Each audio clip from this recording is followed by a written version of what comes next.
पूर्णमिदं पूर्णात् पूर्णमुदच्यते पूर्णस्य पूर्णमादाय पूर्णमेवावशिष्यते। ॐ शान्ति शान्ति शान्तिः। ॐ गुरुर्ब्रह्मा गुरुर्विष्णुर्गुरुर्देवो महेश्वरः गुरुसाक्षात् परं ब्रह्म तस्मै श्रीगुरवे नमः। शङ्करं शङ्कराचार्यं केशवं बादरायणं सूत्रभाष्यकृतौ वन्दे भगवन्तौ पुनः पुनः। ईश्वरो गुरुरात्मेति मूर्तिभेदविभागिने व्योमवद्व्याप्तदेहाय दक्षिणामूर्तये नमः। सदाशिवसमारम्भां शङ्कराचार्यमध्यमाम् अस्मदाचार्यपर्यन्तां वन्दे गुरुपरम्पराम्। ॐ यो ब्रह्माणं विदधाति पूर्वं यो वै वेदांश्च प्रहिणोति तस्मै तं हदेवमात्मबुद्धिप्रकाशं मुमुक्षुर्वै शरणमहं प्रपद्ये। ॐ शान्ति शान्ति शान्तिः। ॐ असतो मा सद्गमय तमसो मा ज्योतिर्गमय मृत्योर्मामृतं गमय। ॐ शान्ति शान्ति शान्तिः।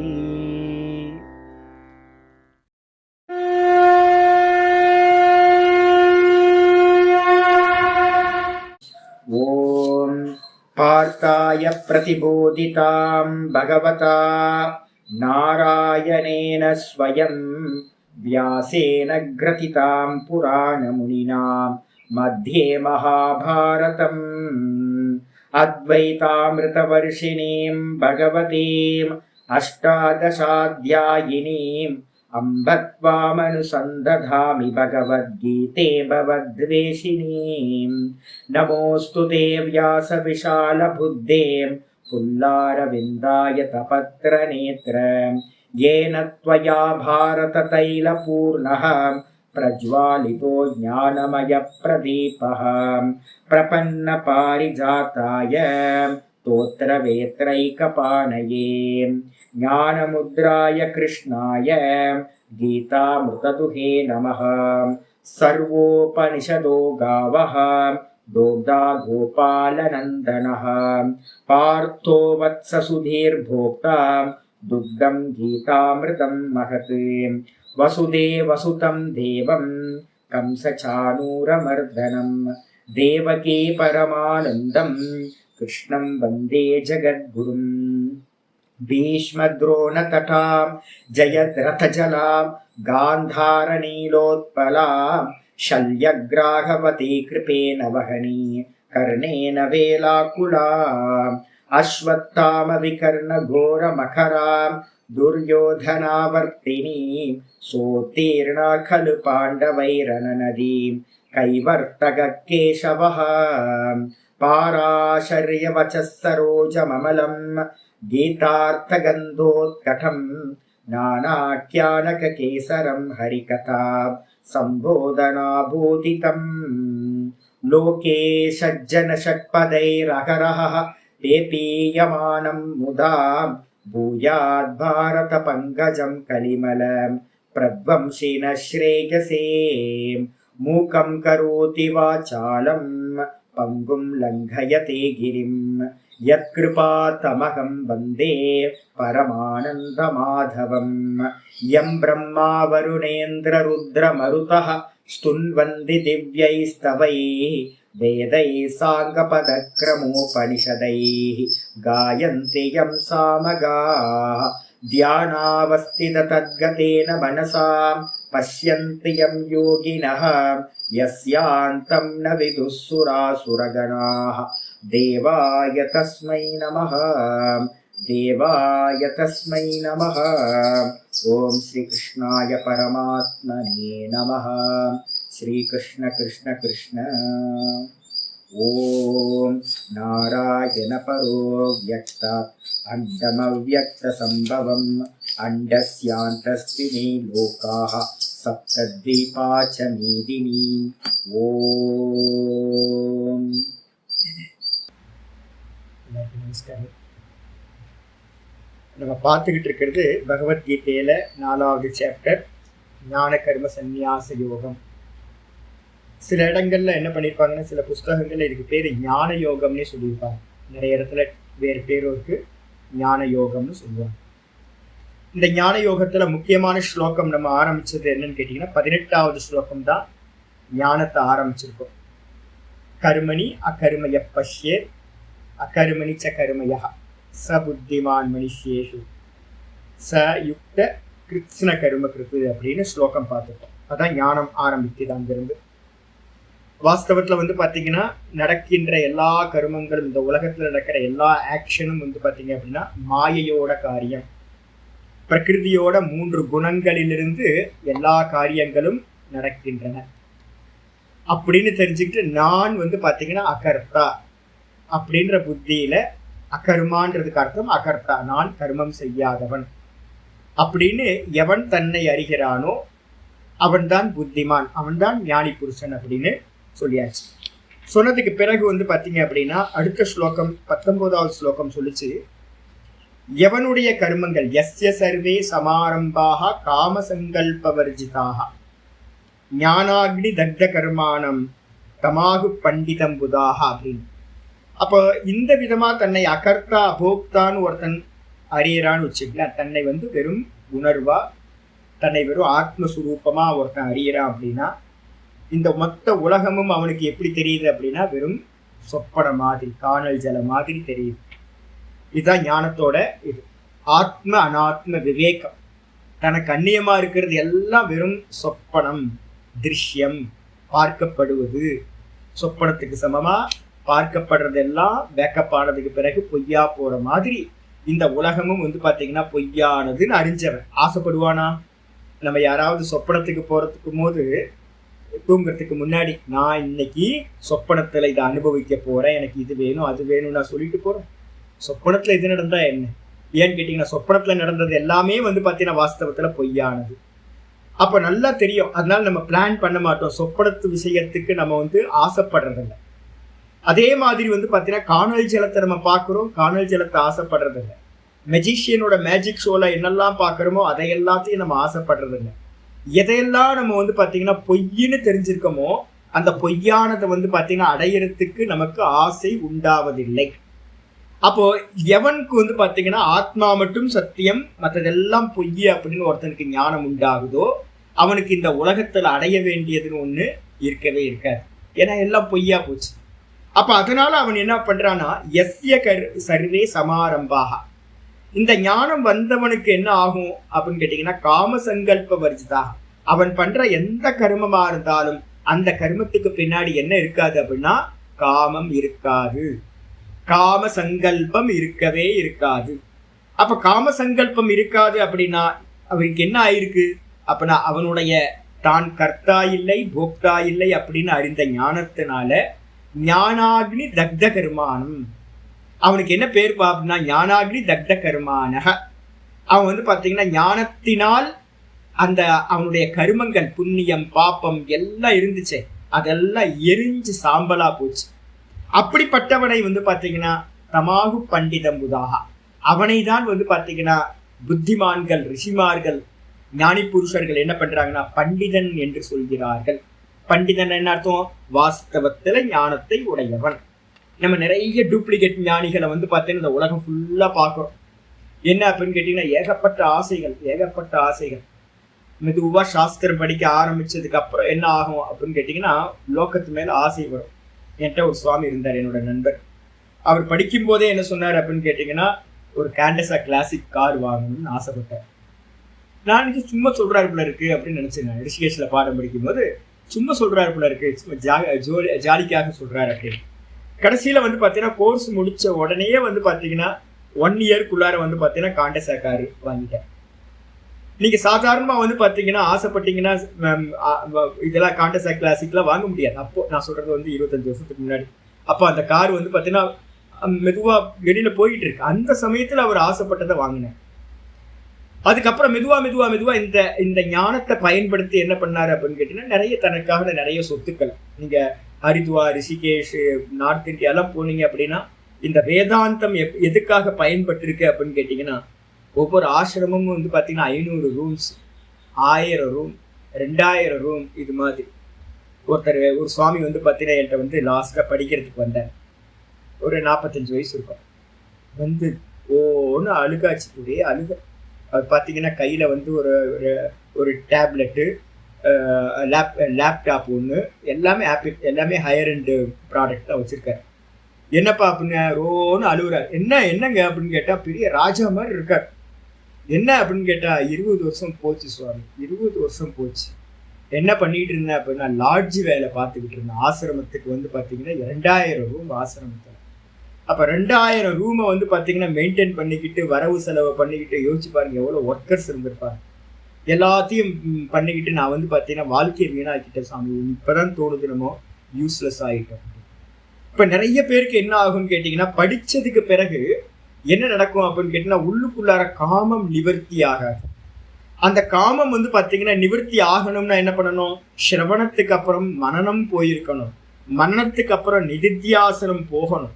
இவங்க என்ன பண்றாங்க அப்படின்னு கேட்டீங்கன்னா, ஒரு கோர்ஸ் முடிச்ச உடனேயே நான் வந்து சப்தமும் அர்த்தமும் தெரிஞ்சோடனே தன்னை ஞானின்னு நினைச்சுக்கிட்டு உள்ளுக்குள்ளார வந்துடுறாங்க. உள்ள இருக்கிற காமம் என்ன ஆகும்? அப்படியே வந்து இருக்கும். இது ஒரு ப்ரொஃபஷனல் கோர்ஸ் மாதிரி என்ன ஆயிடும்? வேதாந்தம் படிச்சதுக்கு பிறகு இதை அப்படியே அப்ளை பண்ணுவாங்க. அப்ளை பண்ணி வந்து பாத்தீங்கன்னா நிறைய உலகத்துல ஜெயிக்க வேண்டியது எல்லாத்தையும் ஜெயிப்பாங்க. கடைசியில ஒரு டைம்ல வந்து பாத்தீங்கன்னா என்ன ஆகும் அப்படின்னு கேட்டீங்கன்னா, ஒன்றும் மிச்சம் இருக்காது. இவங்களோட ஞானம் வந்து பாத்தீங்கன்னா அதோடு போயிடும், மொத்தமும் இல்லாம போயிடும். லௌகிகமான மனிதர்கள் மாதிரி பேருக்கும் புகழுக்கும் பணத்துக்கும் ஆசைப்பட்டு அதிலே மாட்டிப்பாங்க. அப்ப அதனால வந்து தெளிவா சொல்லுது வந்து பாத்தீங்கன்னா, எந்த கர்மா பண்ணாலும் ஒருத்தனுக்கு வந்து பாத்தீங்கன்னா ஞானம் எது அப்படின்னா, இது மொத்தமும் அஜ்ஞான வஸ்துக்கள், இது எல்லாமே சொப்பன மாதிரின்னு ஒருத்தனுக்கு தெரிஞ்சதுன்னா சங்கல்பம் வருமா அப்படின்னா சங்கல்பம் வரவே வராது. இதை அடையணும்னு ஒருத்தனுக்கு சங்கல்பம் வருது அப்படின்னாவே அவனுக்கு வந்து பாத்தீங்கன்னா அஜ்ஞானம் இருக்கு அப்படின்னு அர்த்தம். இப்ப எனக்கு இருக்கா சுவாமி அப்படின்னு கேட்டீங்கன்னா, எனக்கு நான் ரொம்ப ஓப்பனா சொல்றேன். நான் என்ன சொல்றேன், எனக்கு சங்கல்பம் இருக்கு. அதனால தான் பாடம் படிச்சு கொடுத்துட்டு இருக்கேன். பாடம் படிக்கிறதுல வந்து பாத்தீங்கன்னா சங்கல்பம் இருக்கா? ஆமா இருக்கு. என்ன அடையணும்? மனனம் வந்து பாத்தீங்கன்னா நல்ல முறையில மனனம் போயிட்டு இருக்கு. இந்த இது வந்து பாத்தீங்க அப்படின்னா இந்த கீதால சொன்ன ஞானம் எல்லாம் பரிபூர்ணமா எனக்கு உண்டாகணும் அப்படின்னு எனக்கு ஒரு ஆத்ம காமம் இருக்கு. அப்ப ஆத்ம காமம் இருக்கிறதுனாலதான் இந்த பகவத்கீதையை வந்து உங்களுக்கு நான் சொல்லி கொடுத்துட்டு இருக்கேன். அப்ப ஆத்ம காமம் இருக்குன்னா என்ன அர்த்தம்? இன்னும் நான் ஆத்மாவை பிராப்தி பண்ணாம இருக்கு. ஆப்த காமன் ஆயிட்டேன் அப்படின்னா, அடைய வேண்டிய அந்த ஆத்மாவை அடைஞ்சிட்டேன் அப்படின்னா காமம் இல்லாம போயிடும். அது கூட அப்ப இருக்கிற ஒரு காமம் கூட வந்து பாத்தீங்கன்னா காமம் தானே. ஒரு கர்மத்துக்கு பின்னாடி நம்ம எந்த கர்மத்தை பண்றதா இருந்தாலும் ஏதோ ஒரு பர்பஸ் இருக்கு. நம்ம பர்பஸ்ஃபுல்லா தான் பண்றோம் எந்த கர்மத்தையும். அப்ப லௌகிகமா வந்து பாத்தீங்கன்னா ஒரு பர்பஸா பண்ற மாதிரியே ஆத்தியாத்மிகத்துல நிறைய சாது சன்னியாசிகள் என்ன பண்றாங்கன்னு கேட்டீங்கன்னா, நல்ல ஆத்மாவை பிராப்தி பண்ணணுன்றதுக்காக நிறைய நல்ல கர்மக்கள்ல ஈடுபடுறாங்க, சுவாத்தியாயத்துல ஈடுபடுறாங்க. அதே மாதிரி லௌகிகமான விஷயங்கள் அடையறதுக்கான கர்மங்கள்லயும் ஈடுபடுறாங்க. இந்த ரெண்டுத்துக்கும் டிஃபரெண்ட் இருக்கு. ஆனா அடைஞ்சவன் இருக்கான் பாருங்க, எவன் வந்து பாத்தீங்கன்னா ஆத்மானுபூதியை அடைஞ்சானோ அவனுக்கு வந்து பாத்தீங்கன்னா தஸ்ய கர்மா வந்து பாத்தீங்கன்னா அவனுக்கு இல்லவே இல்லை அப்படின்னு 3:17 வந்து சொல்லுது. எஸ்வாத்ம ரதிரேவஸ்யாத் ஆத்ம திருப்தமானவ ஆத்மனி ஏவச்ச சந்துஷ்டக தஸ்ய காரியம் ந வித்யதே. ரொம்ப தெளிவா சொல்லுது என்னன்னா, தன்னிடத்திலேயே மகிழ்பவன், தன்னிடத்திலேயே சந்தோஷத்தை அடைந்தவன், தன்னிடத்திலேயே திருப்தியை அடைந்தவனுக்கு இந்த உலகத்துல வந்து அடைய வேண்டியது என்று எந்த ஒரு விஷயமும் இல்லை. அதனால அவன் எந்த ஒரு கர்மத்தையும் அவன் பண்ண வேண்டியதும் இல்லை. இதுதான் வந்து பாத்தீங்கன்னா 18வது ஸ்லோகத்திலையும் அதுதான் சொல்லிருந்துச்சு. அவன் வந்து பாத்தீங்கன்னா கிருஷ்ண கர்ம கிருத்துன்னு சொல்லியிருக்கு. அவன் செய்ய வேண்டியதை எல்லாத்தையும் செய்தவன். ஏன்னா கர்மாவை எதுக்காக நம்ம பண்றோம் அப்படின்னா, ஒன்னு அடையறதுக்காக தான் கர்மாவை நம்ம பண்றோம். அப்ப அடைய வேண்டியது எல்லாத்தையும் அடைஞ்சிட்டான் அப்படின்னா அவனுக்கு செய்ய வேண்டியது ஒன்றும் இல்லாமல் போயிடும். அப்ப அவனோட சரீரத்துல கர்மா நடக்குமே சுவாமி. அவன் ஜீவனத்துல வந்து பாத்தீங்கன்னா என்ன பண்ணுவான்? பிராரப்த கர்மா, ஞானத்துக்கு பிறகு பிராரப்த கர்மான்னு ஒண்ணு இருக்கும். ஞானம் அடைஞ்ச பிறகு, அனுபூதி ஆனதுக்கு பிறகு வந்து பாத்தீங்கன்னா பிராரப்த கர்மா இருக்கும். அப்ப அவனோட சரீரத்துல பண்ணக்கூடிய கர்மங்களை நம்ம என்ன பண்றோம்? 2 விதங்களா பிரிக்கிறோம். ஆச்சாரியார் நம்ம இந்த ஸ்லோகத்துக்கு முன்னாடி வந்து பார்த்தீங்க அப்படின்னா என்ன பண்ணியிருந்தார் அப்படின்னா அந்த ஒரு அவதாரிக்கா பாஷ்யம் வந்து பார்த்தீங்கன்னா 20வது ஸ்லோகத்துக்கு அவதாரிக்கா போன கிளாஸ்ல நம்ம பார்த்துருந்தோம். என்ன சொல்லியிருந்தாருன்னா 2 பட்சம் எடுத்துக்கணும். இதுதான் ரொம்ப முக்கியமான இது வந்து பாஷ்யம். அது நேற்று கிளாஸ்ல நம்ம பார்த்தது என்ன அப்படின்னா, ஒருத்தர் வந்து பார்த்தீங்க அப்படின்னா என்ன பண்றாரு அப்படின்னா ஆத்ம தரிசி ஆயிட்டார். ஆத்ம தரிசனம் அடைந்த பிறகு அவருக்கு எந்த ஒரு பந்தமும் இல்லை. டைரக்டா வந்து பார்த்தீங்கன்னா சன்னியாசத்தை எடுத்துக்கிட்டு எல்லா கர்மத்தையும் தியாகம் பண்ணிட்டு அவர் பாட்டுக்கு சொரூபத்திலே நிற்கிறார். இவர் ஒரு ஆள். இன்னொருத்தர் வந்து பார்த்தீங்கன்னா ஏதோ ஒரு நிமித்தம் இருக்கு. இப்ப ஜனக மகாராஜா வந்து பார்த்தீங்க அப்படின்னா நிமித்தம் இருந்துச்சு. அவருக்கு வந்து ராஜ்யத்தை வந்து வேற யார்ட்டையும் கொடுக்க முடியாத சூழ்நிலை ஏதோ இருந்திருக்கு. இது மாதிரி அவங்க என்ன பண்ணுவாங்க, சரியான பெர்சன் வர வரைக்கும் வெயிட் பண்ணிக்கிட்டு என்ன பண்ணுவாங்க, மீதி இருக்கிற காலத்தையும் ராஜ்யத்தை பரிபாலனம் பண்றதுல இருப்பாங்க. யாக்ஞவல்யர் குருநாதர் என்ன பண்ணிட்டார், 2 ஒய்ஃபையும் விட்டுட்டு போறார். அப்ப என்ன அர்த்தம், அவர் வந்து ஒரு பெரிய பாடசாலையை வச்சிருந்தார், யூனிவர்சிட்டி மாதிரி. அப்ப சரியான பெர்சன் இருந்திருக்கணும்.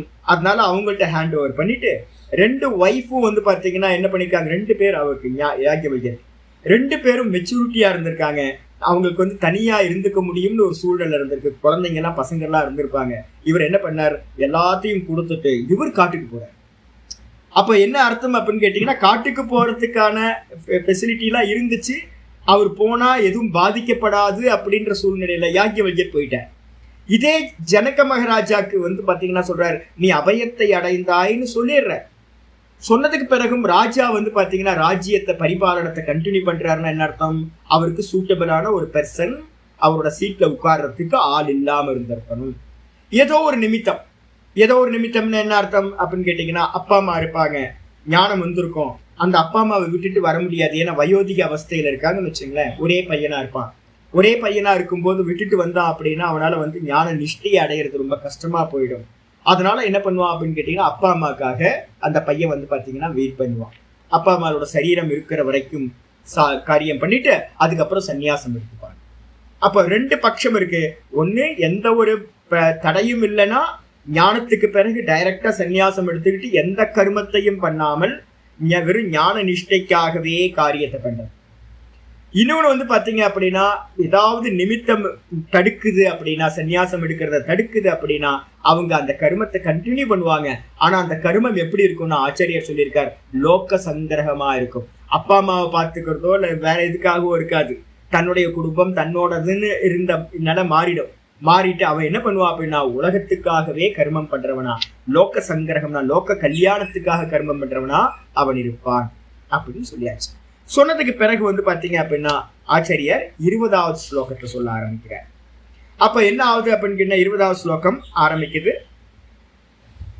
த்யக்த்வா கர்மபலா சங்கம் நித்ய திருப்தோ நிராஸ்ரயः கர்மண்யபிப்ரவருத்தோபி நைவ கிஞ்சித் கரோதி சஹ. த்யக்த்வா கர்மபலா சங்கம் நித்ய திருப்தோ நிராஸ்ரயः கர்மண்யபிப்ரவருத்தோபி நைவ கிஞ்சித் கரோதி சஹ. இது எல்லாமே வந்து பாத்தீங்க அப்படின்னா இந்த 18வது ஸ்லோகத்துல இருந்தே பிரம்ம வித்துன்ற பதத்துக்கு போட்டுங்க. பிரம்ம வித்துன்றது வந்து பாத்தீங்கன்னா சப்த ஞான பூமிகள்ல சொல்லியிருக்க. முதல் பூமி எது, சுபேச்சா. முதல் பூமி ஞான பூமியில முதல் ஸ்டேஜ் வந்து சுபேச்சா. இப்ப நம்ம குரூப்ல நிறைய பேர் வந்து பாத்தீங்க அப்படின்னா ஃபர்ஸ்ட் என்ட்ராயி முதல் பகவத்கீதை கேட்கறவங்க கொஞ்சம் பேர் இருக்காங்க. முதல் முறையா கேட்கறவங்க வேதாந்தத்துக்குள்ளார. இப்ப அவங்களுக்கு எப்படி இருக்கும் அப்படின்னா அவங்களுக்கெல்லாம் இது வந்து பாத்தீங்கன்னா சத் சங்கம். எனக்கு தெரிஞ்சு கொஞ்சம் பேருக்கு சத் சங்கமா தான் போயிட்டு இருக்கு. நம்ம பாடமே எடுத்தாலும் கூட பதம் பதமா எடுத்தாலும் கிரகணம் பண்றவங்களுக்கு எப்படி இருக்கும், இது ஒரு ஃபர்ஸ்ட் இம்ப்ரெஷன் தான் இது. அப்போ அதனால சத் சங்கமா கொஞ்சம் பேருக்கு போகுது அப்படின்னா அதுக்கு பேர் சுபேச்சையை உண்டு பண்ணும். 2வது சிரவணம் பண்றவங்கன்னு நிறைய பேர் இருக்கீங்க. நிறைய பேர் வந்து பாத்தீங்கன்னா சிரவணம் பண்றீங்க முறையா. சிரவணம் என்னது, பதஜன்ய ஞானம். மெதுவா நான் சொல்ல சொல்ல சொல்ல நல்ல டெக்னிக்கலாவே புரிஞ்சுக்கிட்டே போறது. இந்த சப்தத்துக்கு இந்த அர்த்தம், இந்த சப்தத்துக்கு இந்த அர்த்தம்னு உங்களுக்கு வந்து பாத்தீங்கன்னா அர்த்த கிரகணம் ஆகிட்டு இருக்கும். இதுக்கு பேர் என்ன பேர் அப்படின்னா சிரவணம்னு பேர். இதுக்கு பேர் விசாரம்னு பேர், விசாரணா. சுபேச்சா, சுபேச்சாக்கு அடுத்த பூமி வந்து பாத்தீங்கன்னா விசாரணா 2வது. இதுதான் வந்து பாத்தீங்கன்னா சிரவணம் ஃபுல்லா வருது. அப்ப இதை பண்ணிக்கிட்டே இருக்கிறோம். கூட வந்து பாத்தீங்கன்னா 3வது ஸ்டேஜுக்கு போறோம். தனுமானசி, முக்கியமானது. தனுமானசின்றது வந்து பாத்தீங்கன்னா மனனம் அப்படின்னு சொல்றோம். இந்த மனனத்துல என்ன நடக்குது?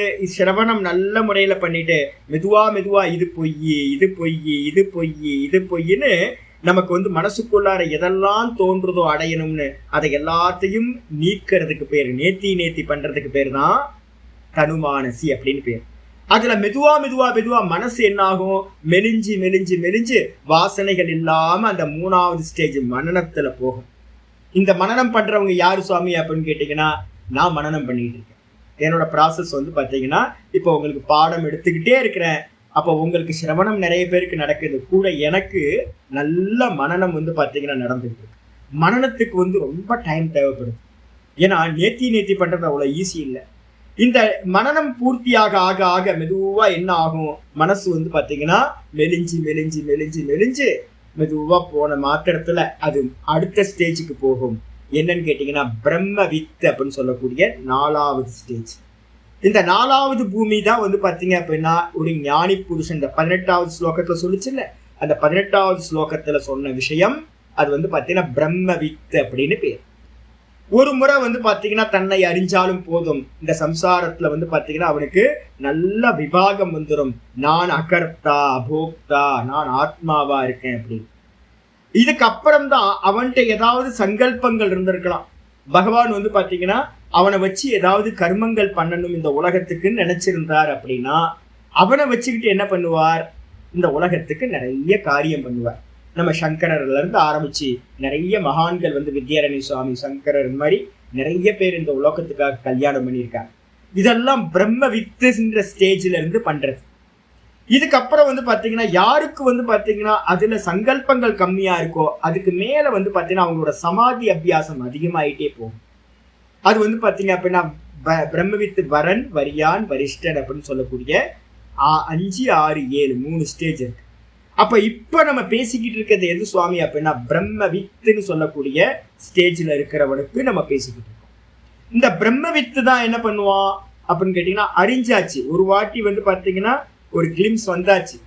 ஒரு டைம் வந்து பாத்தீங்க அப்படின்னா ஒரு மின்னல், ஆச்சாரியார் வந்து பாத்தீங்கன்னா பாஷ்யத்துல சொல்றார், ஒரு மின்னல் கீற்று வந்து இருட்டு, நல்ல இருட்டு. அந்த இருட்டுல வந்து பாத்தீங்கன்னா கைத்துல ஒரு பாம்பு தெரிஞ்சது. நமக்கு பாம்புன்னு பயப்படுறோம். அந்த பயந்துகிட்டு இருக்கும் போதே ஒரு மின்னல் கீத்து ஒரே ஒரு க்ஷணம் வந்துட்டு போகும்போது என்ன ஆகுது? அது கயிறுன்னு காட்டிட்டு போகுது. அது நடந்தது நிகழ்ச்சி எவ்வளவு நேரம்? Fraction of second, nano second தான். அந்த செகண்ட்லயே நமக்கு என்ன தெரிஞ்சது? அது பாம்பு இல்லை. பாம்பு இல்லைன்னு தெரிஞ்சதுக்கு பிறகு பயம் என்னாச்சு? மொத்தமா போயாச்சு. இதே மாதிரி வந்து பாத்தீங்க அப்படின்னா ஆச்சாரியர் சொல்ற எக்ஸாம்பிள் இது. இதே மாதிரி வந்து ஒரே ஒரு க்ஷணம் வந்து பாத்தீங்கன்னா ஆத்மானுபூதி ஒருத்தனுக்கு உண்டாச்சுனாலும் என்ன ஆகும்? இந்த மொத்த லோகமும் வந்து பாத்தீங்கன்னா பொய்யா போயிடும். எப்படி கைத்துல தெரிஞ்ச பாம்பு பொய்யா போச்சோ அது மாதிரி கயிறு தெரிஞ்ச மாத்திரத்துல பாம்பு பொய்யா போச்சு. அதே மாதிரி தான் அப்படின்ற ஆத்ம தத்துவம் அனுபூதியான க்ஷணத்துல இந்த உலகம் மொத்தமும் பொய்யா போச்சு. பொய்யா போனதுக்கு பிறகு அவனுக்கு ஆசை உண்டாகுமா? எப்படி கைத்துல தெரிஞ்ச பாம்பு நமக்கு பயத்தை உண்டாச்சு, கயிறுன்னு தெரிஞ்சோன பயம் போயிடுச்சு, ரொம்ப ரிலாக்ஸ் ஆயிட்டோம். அதே மாதிரி இந்த சம்சாரத்துல இருந்த ஆசைகள் எல்லாமே இவனுக்கு தன்னை அறிந்த மாத்திரத்துல போயிடும். அதுக்கப்புறம் அவனோட கண்டினியூஸா அவன் கர்மா பண்றான். அந்த கர்மா எப்படிப்பா இருக்கும் அப்படின்னு கேட்டீங்கன்னா அதான் இங்க சொல்லுது, தியக்துவா கர்ம பலா சங்கம். அந்த பிரம்ம வித்தை பத்தி தான் இங்க பேசிக்கிட்டு இருக்கு. ஏன்னா பூமியை பிரிச்சு பிரிச்சு நம்ம தெரிஞ்சுக்கிட்டாதான் ரொம்ப நல்லா இருக்கும். என்ன காரணம் அப்படின்னா நம்ம மெதுவா மூவ் ஆக போறோம். 6th சாப்டர்ல நிஷ்டைக்காக பேச போறோம். இந்த ஸ்லோகங்கள் எல்லாம் வந்து பாத்தீங்கன்னா நிஷ்டா பிரகரணம்னு 18வது அத்தியாயத்துல 49வது ஸ்லோகத்துல இருந்து 55வது ஸ்லோகம் வரைக்கும், 18, 49ல இருந்து 55 வரைக்கும் இருக்கிற ஸ்லோகங்கள்ல இருக்கிறது இங்க சொல்லப்பட்டிருக்கு. அப்போ இதெல்லாம் வந்து பாத்தீங்கன்னா பேக்ரவுண்டா வச்சுக்கிட்டு அவன் என்ன பண்ணுவான்? சரியான சமயம் வருதுன்னு வச்சுங்க. யாக்ஞவல்யர் காட்டுக்கு போனார். அதே நேரத்துல இவர் வந்து பாத்தீங்கன்னா ஜனக மகாராஜா ராஜ்ய பரிபாலனம் சாகர வரைக்கும் பண்ணாரானா அது இல்லை. அவர் என்ன பண்ணிருப்பார்? சரியான சமயம் வரும்போது யாராவது ஒரு பர்சனை வந்து பாத்தீங்கன்னா சீட்ல உட்கார வச்சுட்டு அவர் ஒதுங்கி இருப்பார். விதுரர் மாதிரி நிறைய பேர் மகான்கள் என்ன பண்ணாங்க? சமயத்துக்காக காத்துக்கிட்டே இருந்தாங்க. காத்துக்கிட்டே இருந்துட்டு எல்லாத்தையும் விட்டுட்டு வெறும் நிஷ்டைக்காக மட்டும் உட்கார்ந்து 6வது சாப்டர்ல சொன்ன மாதிரி நிஷ்டையை அடைந்தார்கள் அப்படின்னு நம்ம எடுத்துக்கணும். அப்ப இது எல்லாமே பிரம்மவித்துன்னு சொல்லக்கூடிய 4வது ஸ்டேஜ்ல இருக்கிறவனுக்காக சொல்லப்பட்டது. ஒரு கிளிம்ஸ் உண்டாகும். ஆனா கிளிம்ஸ் உண்டானோன அதை பாத்தீங்கன்னா நிஷ்டையா மாத்திக்கணும். ஆத்ம நிஷ்டையினால்தான் மோட்சம் கிடைக்கும் ஒழிய வெறும் ஒரு முறை ஆத்ம ஞானம் கிடைச்சதுனாலும் அது நழுவி போறதுக்கு வாய்ப்பு இருக்கு. மனசுல புரிஞ்சுக்கணும். உலக விவகாரங்கள்ல ஈடுபட்டோம்னா என்ன ஆகும்? ஆசையோட எல்லாம் பண்ணோம் அப்படின்னா விலகி போறதுக்கு இருக்கு. ரொம்ப கேர்ஃபுல்லா பண்ண வேண்டியது. அதனாலதான் இங்க ஆச்சாரியர் சொல்றார், தெக்துவா கர்ம பலாசங்கம். கர்ம பலன்ல இருக்கக்கூடிய ஆசங்கம்னா என்ன அர்த்தம்? பற்றுதல், நிறைய அட்டாச்மெண்ட் கர்ம பலன் மேல.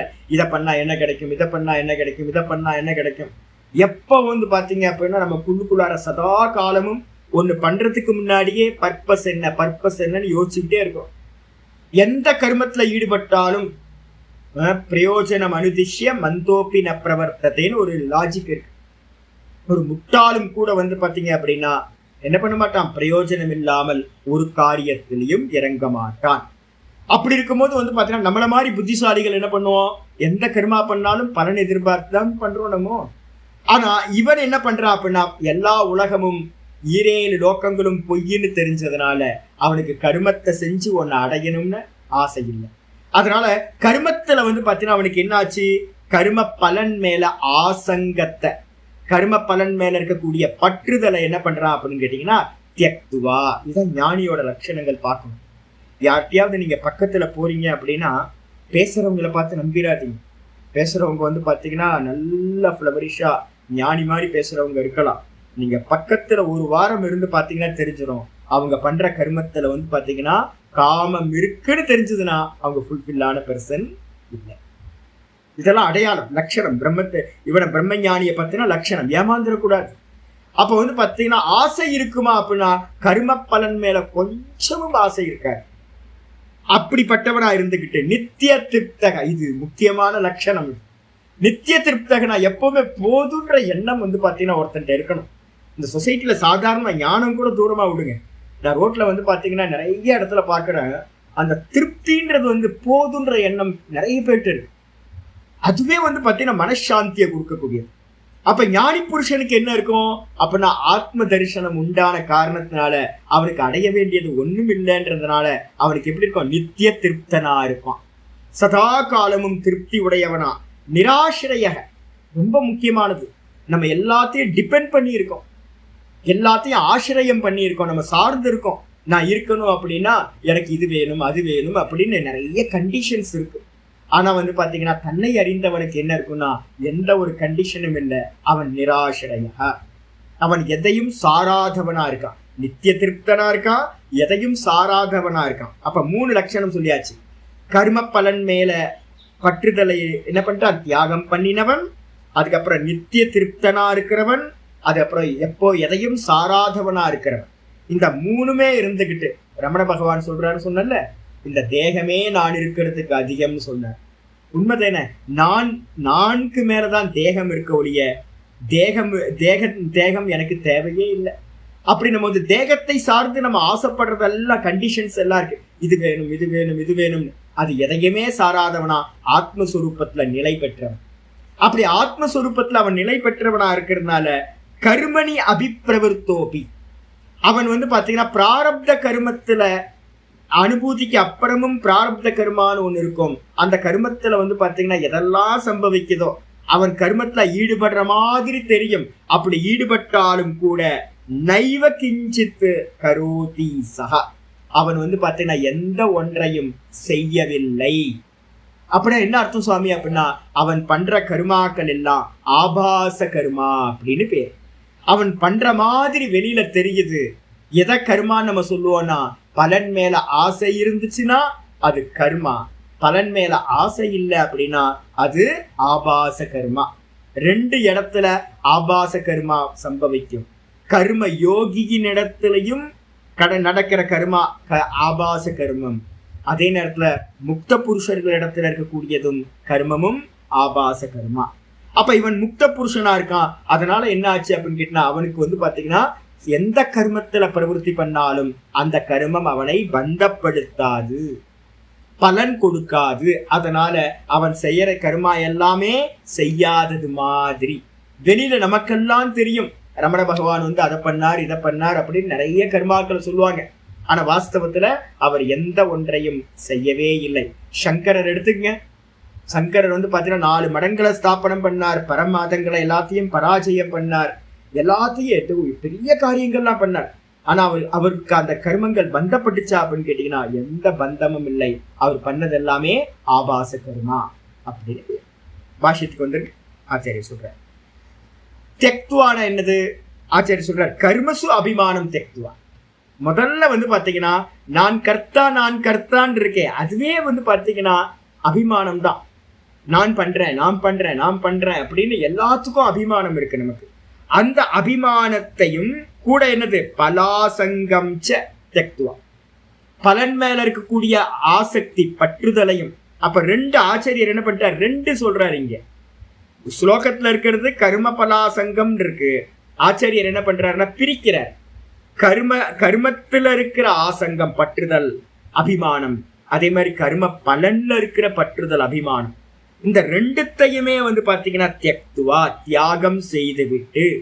தியாகம் பண்ணுன்னா முடியாதுங்க. நம்ம என்ன பண்றோம் அப்படின்னு கேட்டீங்கன்னா, என்னோட ஒரு சுவாமிகள் கூட இருந்தாங்க. அவங்க பாத்தீங்க அப்படின்னா மௌனமா நான் பணத்தை தொடமாட்டேன் அப்படின்னு. பணத்தை தொடமாட்டேன் அப்படின்னு சொல்லிட்டு பாத்தீங்க அப்படின்னா ஊர் ஃபுல்லா சுத்திக்கிட்டு இருந்தேன். நான் சொல்ல ஊர் ஃபுல்லா சுத்துறதுக்கு என்ன வேணும்? பணம் வேணும் இல்லை? எங்கேயாவது ட்ரெயினுக்கு போறீங்க அப்படின்னா டிக்கெட் எடுக்கணும், பஸ்ஸுக்கு ஏறுறீங்கன்னா டிக்கெட் எடுக்கணும், ஆட்டோல ஏறினீங்கன்னா டிக்கெட் எடுக்கணும், பணம் கொடுக்கணும். இதுக்கு என்ன பண்ணுவாங்க அப்படின்னு கேட்டீங்கன்னா பக்கத்துல ரெப்ரசன்டேட்டிவா ஒருத்தரை வச்சுக்கிட்டு அவர் ஸ்பெண்ட் பண்ணுவாரு. இவங்க பாத்தீங்கன்னா பணத்தை நான் தொடமாட்டேன். முட்டாள்தனமா பண்ணாதீங்கப்பா. பணத்தை இன்டைரக்டா தொட்டாலும் டைரக்டா தொட்டாலும் அது பாத்தீங்கன்னா பணத்தை ஹேண்டில் பண்ற மாதிரி தான். வெளியில பாத்தீங்கன்னா அது மாதிரி காட்டுறது. நான் சொல்லுவேன், எங்கேயும் ஊருக்கு எங்கேயும் போகாம ஒரு இடத்துல இருந்தாவே தேவையில்லாம போயிடும். சிம்பிள். அதுக்கு பாத்தீங்கன்னா ஒருத்தரை கூட்டிக்கிட்டு 2 பேரா எங்க டிராவல் பண்ணும்போது 2 பேரா டிராவல் பண்றது, அவர் தான் பணத்தை ஸ்பெண்ட் பண்ணுவார். இது ஒரு கேட்டகரி. இன்னொருத்தர் பாத்தீங்கன்னா நான் மௌனம் அப்படின்ட்டு பக்கமா எழுதி காட்டிக்கிட்டே இருக்கேன். அதுக்கு பாத்தீங்கன்னா மௌனமே இல்லாம பேசிடலாமே. அப்ப பாத்தீங்க அப்படின்னா என்ன விஷயம் அப்படின்னு கேட்டீங்கன்னா, நம்ம ஒன்னை தடுக்கணும் அப்படின்னா அதுக்கான காரணத்தை நீக்கணும். ஆயுர்வேத சாஸ்திரம் என்ன பண்ணுது அப்படின்னு கேட்டீங்கன்னா காரியத்தை நீக்கல. ஆயுர்வேதம் என்ன பண்ணுது அப்படின்னா காரணத்தை கண்டுபிடிச்சு அந்த காரணத்துக்கு பாத்தீங்கன்னா மெடிசின் கொடுக்கறது. அதே மாதிரி நம்ம சாஸ்திரம் சொல்றது என்னன்னு கேட்டீங்கன்னா, நமக்கு பாத்தீங்கன்னா எப்ப பாத்தீங்கன்னா கர்மத்திலையும் கர்ம பலன்லையும் நம்ம பாத்தீங்கன்னா ஆசைப்படுறோம் அப்படின்னா சத்தியம்னு நினைக்கிறதுனாலதான் ஆசைப்படுறோம். நான் அடைய வேண்டிய பலன் இந்த உலகம், இந்த 7 லோகங்களும் சத்தியம், இந்த சத்தியமான வஸ்துவை பாத்தீங்கன்னா நான் அடையணும்னு எனக்கு ஆசை வரும். எப்போ அது போகும்? ஒரு ஆத்மானுபூதி ஒருத்தனுக்கு உண்டாச்சு, இந்த சாஸ்திர சிரவண மனனத்தை நல்லா பண்றான் அப்படின்னா இது பொய்ன்னு ஒருத்தனுக்கு தெரிஞ்சு போச்சு அப்படின்னா அவனுக்கு ஆசையே வராது. அப்ப ஆசையை விடுனா ஆசையை விட முடியாது. நல்லா புரிஞ்சுங்க, ஆசையை விடவே முடியாது. ஏன் அப்படின்னா இது வெளியில இருக்கிறது எல்லாம் சத்தியம்னு தெரிஞ்சுக்கிட்டு ஆசையை விட முடியாது. அப்ப இத பொய்ன்னு சொல்லி சாஸ்திரத்தை படிச்சாதான் உங்களுக்கு ஆசை கம்மியாகும். அனுபூதி ஒரு க்ஷணம் உண்டாச்சு அப்படின்னா இது எல்லாம் சொப்பன மாதிரி போயிடும், உங்களுக்கு ஆசையே வராது. அப்ப கர்மத்து மேலையும் பொய்ன்னு தெரியணும், கர்ம பலன் மேலையும் பொய்ன்னு தெரியணும். நான் கர்த்தா இல்லை, நான் ஆத்மஸ்வரூபம், நான் பார்ப்பவன் அப்படின்னு ஒருத்தனுக்கு தெரிஞ்சாதான் கர்மத்தோட அவனுக்கு என்ன ஆகாது? கர்த்திருவம் வரவே வராது. அப்போ கர்மத்து மேலையும் அபிமானத்தை விடணும், கர்ம பலன்ல இருக்கக்கூடிய ஆசையையும் விட்டுட்டு என்ன பண்ணணும்? யதோக்தேன ஞானேன நித்திய திருப்தா.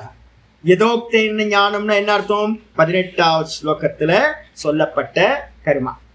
கர்மத்தில் அகர்மத்தையும் அகர்மத்தில் கர்மத்தையும் பார்ப்பவன் அப்படின்னு நம்ம சொன்ன பாத்தீங்களா? அந்த புத்திமான ஞானம், எல்லா காரியத்திலையும் நான் பார்ப்பவனா இருக்க, இந்த காரியங்கள் எல்லாம் மாயா காரியம், 3 குணங்கள் செய்கின்றன அப்படின்ற ஞானத்தினால இவன் என்ன ஆகிறான் அப்படின்னா நித்திய திருப்தனா இருக்கான். நிறைய பேருக்கு என்னன்னு கேட்டீங்கன்னா ஒரு ஏக்க மனசுக்குள்ளார இதை அடையல. என்னோட சிஷ்யர் ஒருத்தர் இருக்க, அவர் பாத்தீங்க அப்படின்னா அவருக்கு உள்ளுக்குள்ளார நிறைய ஆசை, ஆனா அதை அச்சீவ் பண்றதுக்கான சாமர்த்தியம் இல்லை. அப்ப என்ன இருக்குன்னா ஒரு உள்ளுக்குள்ளார நிறைய சாதுக்கள்கிட்ட நான் பார்த்திருக்கேன், எல்லாத்துக்கும் பாத்தீங்கன்னா ஏதாவது மேஜிக் நடந்துரும் ஆசைப்பட்டுக்கிட்டே இருப்பாங்க. ஆனா வெளியில வந்து பாத்தீங்கன்னா காரியம் பண்ணவே மாட்டாங்க. உள்ளுக்குள்ளார வந்து தாப்பம் இருந்துகிட்டே இருக்கும், ஏக்கம் இருந்துகிட்டே இருக்கும். இதை அடையணும், அதை அடையணும். ஆனா அதை எக்ஸிக்யூட் பண்ணி அதை அடையறதுக்கான சாமர்த்தியம் இருக்காது. அப்ப உள்ளுக்குள்ளார திருப்தி இருக்குமானா பார்க்கும் போதெல்லாம் ஆசையோட பார்ப்பாங்க, ஆனா காரியம் பண்ணவே மாட்டாங்க. அது மாதிரி நிறைய பேர் இருக்காங்க இந்த உலகத்துல. ஆனா இவன் அப்படி இல்லை. இங்க சொன்னவன் வந்து பாத்தீங்கன்னா நித்திய திருப்த, ஒண்ணு வேணாம் சாமி, இருக்கிறது போதும் சாமி, இந்த சரீரமே அதிகம் சுவாமி அப்படின்றதுல என்ன இந்த பிராரப்தத்துல என்ன வாய்க்குதோ அதுல வந்து பாத்தீங்கன்னா பரிபூர்ணமான திருப்தியை உடையவனா. ஞானம் இருக்கணும், இது எல்லாம் பொய், நான் மாத்திரம் சத்தியம் அப்படின்னு ஒரு ஞானம் இருந்துச்சு அப்படின்னா பரம திருப்தி உண்டாய். அதனாலதான் ஆச்சாரியர் சொல்றாரு, சொல்லப்பட்ட ஞானத்தினால நித்திய திருப்தனாயிருந்துகிட்டு கூடவே நிராகாங்ஷோ விஷயேஷு இத்தியர்த்தக. நித்திய திருப்தனா என்ன சுவாமி அப்படின்னு கேட்டீங்கன்னா, திருவண்ணாமலையில வந்து நான் ஒவ்வொரு நாளும் பார்க்குறேன், சாதுக்கள் பேர்ல வந்து பார்த்தீங்கன்னா நிறைய பேர் உட்கார்ந்துருக்காங்க. அதுவும் பௌர்ணமி சமயத்துலலாம் வந்து பார்த்தீங்க அப்படின்னா பஜன்ஸ்லாம் பண்ணுறவங்க நிறைய இருக்காங்க. எதுக்காக அப்படின்னு கேட்டிங்கன்னா, பக்தர்கள் போடுற அந்த தட்சணைக்காக, அந்த பிக்ஷைக்காக வந்து பார்த்தீங்கன்னா பண்ணுறாங்க. நான் தான் யோசிப்பேன், இதில் வந்து அவதூத கீதாவில் வந்து பார்த்தீங்கன்னா குருநாதர்கள் 25 குருநாதர்களை பற்றி வந்து பார்த்தீங்கன்னா தத்தாத்திரேயர் சொல்கிறார். அதில் ஒரு இது வந்து பார்த்தீங்க அப்படின்னா வேசியை வந்து பார்த்தீங்க அப்படின்னா பிராஸ்டிடியூட்டை வந்து பார்த்தீங்கன்னா ஒரு குருவா சொல்கிறார். 6 மணியிலிருந்து வந்து பார்த்தீங்கன்னா கஸ்டமருக்காக அந்த வேசி வந்து பார்த்தீங்கன்னா வெயிட் பண்ணிக்கிட்டு அலங்காரம் பண்ணிக்கிட்டு வெயிட் பண்ணிக்கிட்டே இருக்கிறாளாம். ராத்திரி சில சமயம் வந்து பார்த்தீங்கன்னா 10-12 மணிக்கு கிடச்சிருவாங்க. சில பேருக்கு வந்து பார்த்தீங்கன்னா 1 மணி 2 மணி ஆகும், 3 மணி ஆகும். அப்போ கூட கஸ்டமர் வரமாட்டாங்க. அப்போ வந்து வெயிட் பண்ணிக்கிட்டே தெருவை பார்த்துக்கிட்டே இருப்பாளாம். இது மாதிரி வந்து பாத்தீங்கன்னா ஒரு சாதகன் வந்து ஈஸ்வரனுக்காக காத்துக்கிட்டு இருக்கணும் அப்படின்னு வந்து பாத்தீங்கன்னா அவங்கள்ட்ட இருந்து இவர் ஒரு பாடத்தை எடுத்துக்கிறார், குருவா சொல்றார். நான் ஒவ்வொரு முறையும் வந்து பாத்தீங்கன்னா சாதுக்களை பார்க்கும் போதெல்லாம் எனக்கு வந்து தோன்றது, இவங்கள்ட்ட இருக்கக்கூடிய அந்த ஏக்கம் பகவானை அடையணும்னு ஒரு ஏக்கம் இருந்துச்சுன்னா எப்படி இருக்கும் யோசிச்சு பாருங்க.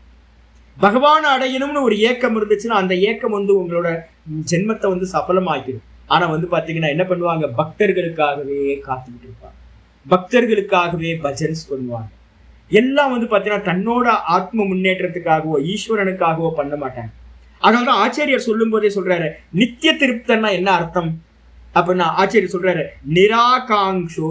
நிராகாங்ஷோனா எதிர்பார்ப்புகள் இல்லாதவன், எக்ஸ்பெக்டேஷன்ஸ் எதுவுமே இல்லாதவனா இருக்கிறது. எது நடந்தாலும் எனக்கு வந்து பார்த்தீங்கன்னா எதுவும் நடக்க வேணாம், ஒன்றும் நடக்க வேணாம். எது நடந்தாலும் என்னது, எல்லாம் சொப்பனம், எல்லாத்தையும் விட்டுட்டு தான் போகும், இது எல்லாம் சொப்பன மாதிரி பொய்யானது அப்படின்னு நல்ல ஞானம் ஒருத்தன் உண்டாச்சு அப்படின்னா எதையும் எக்ஸ்பெக்ட் பண்ணவே மாட்டோம். அப்போ எக்ஸ்பெக்டேஷன் இல்லாதவனா எதுல, விஷயேஷு.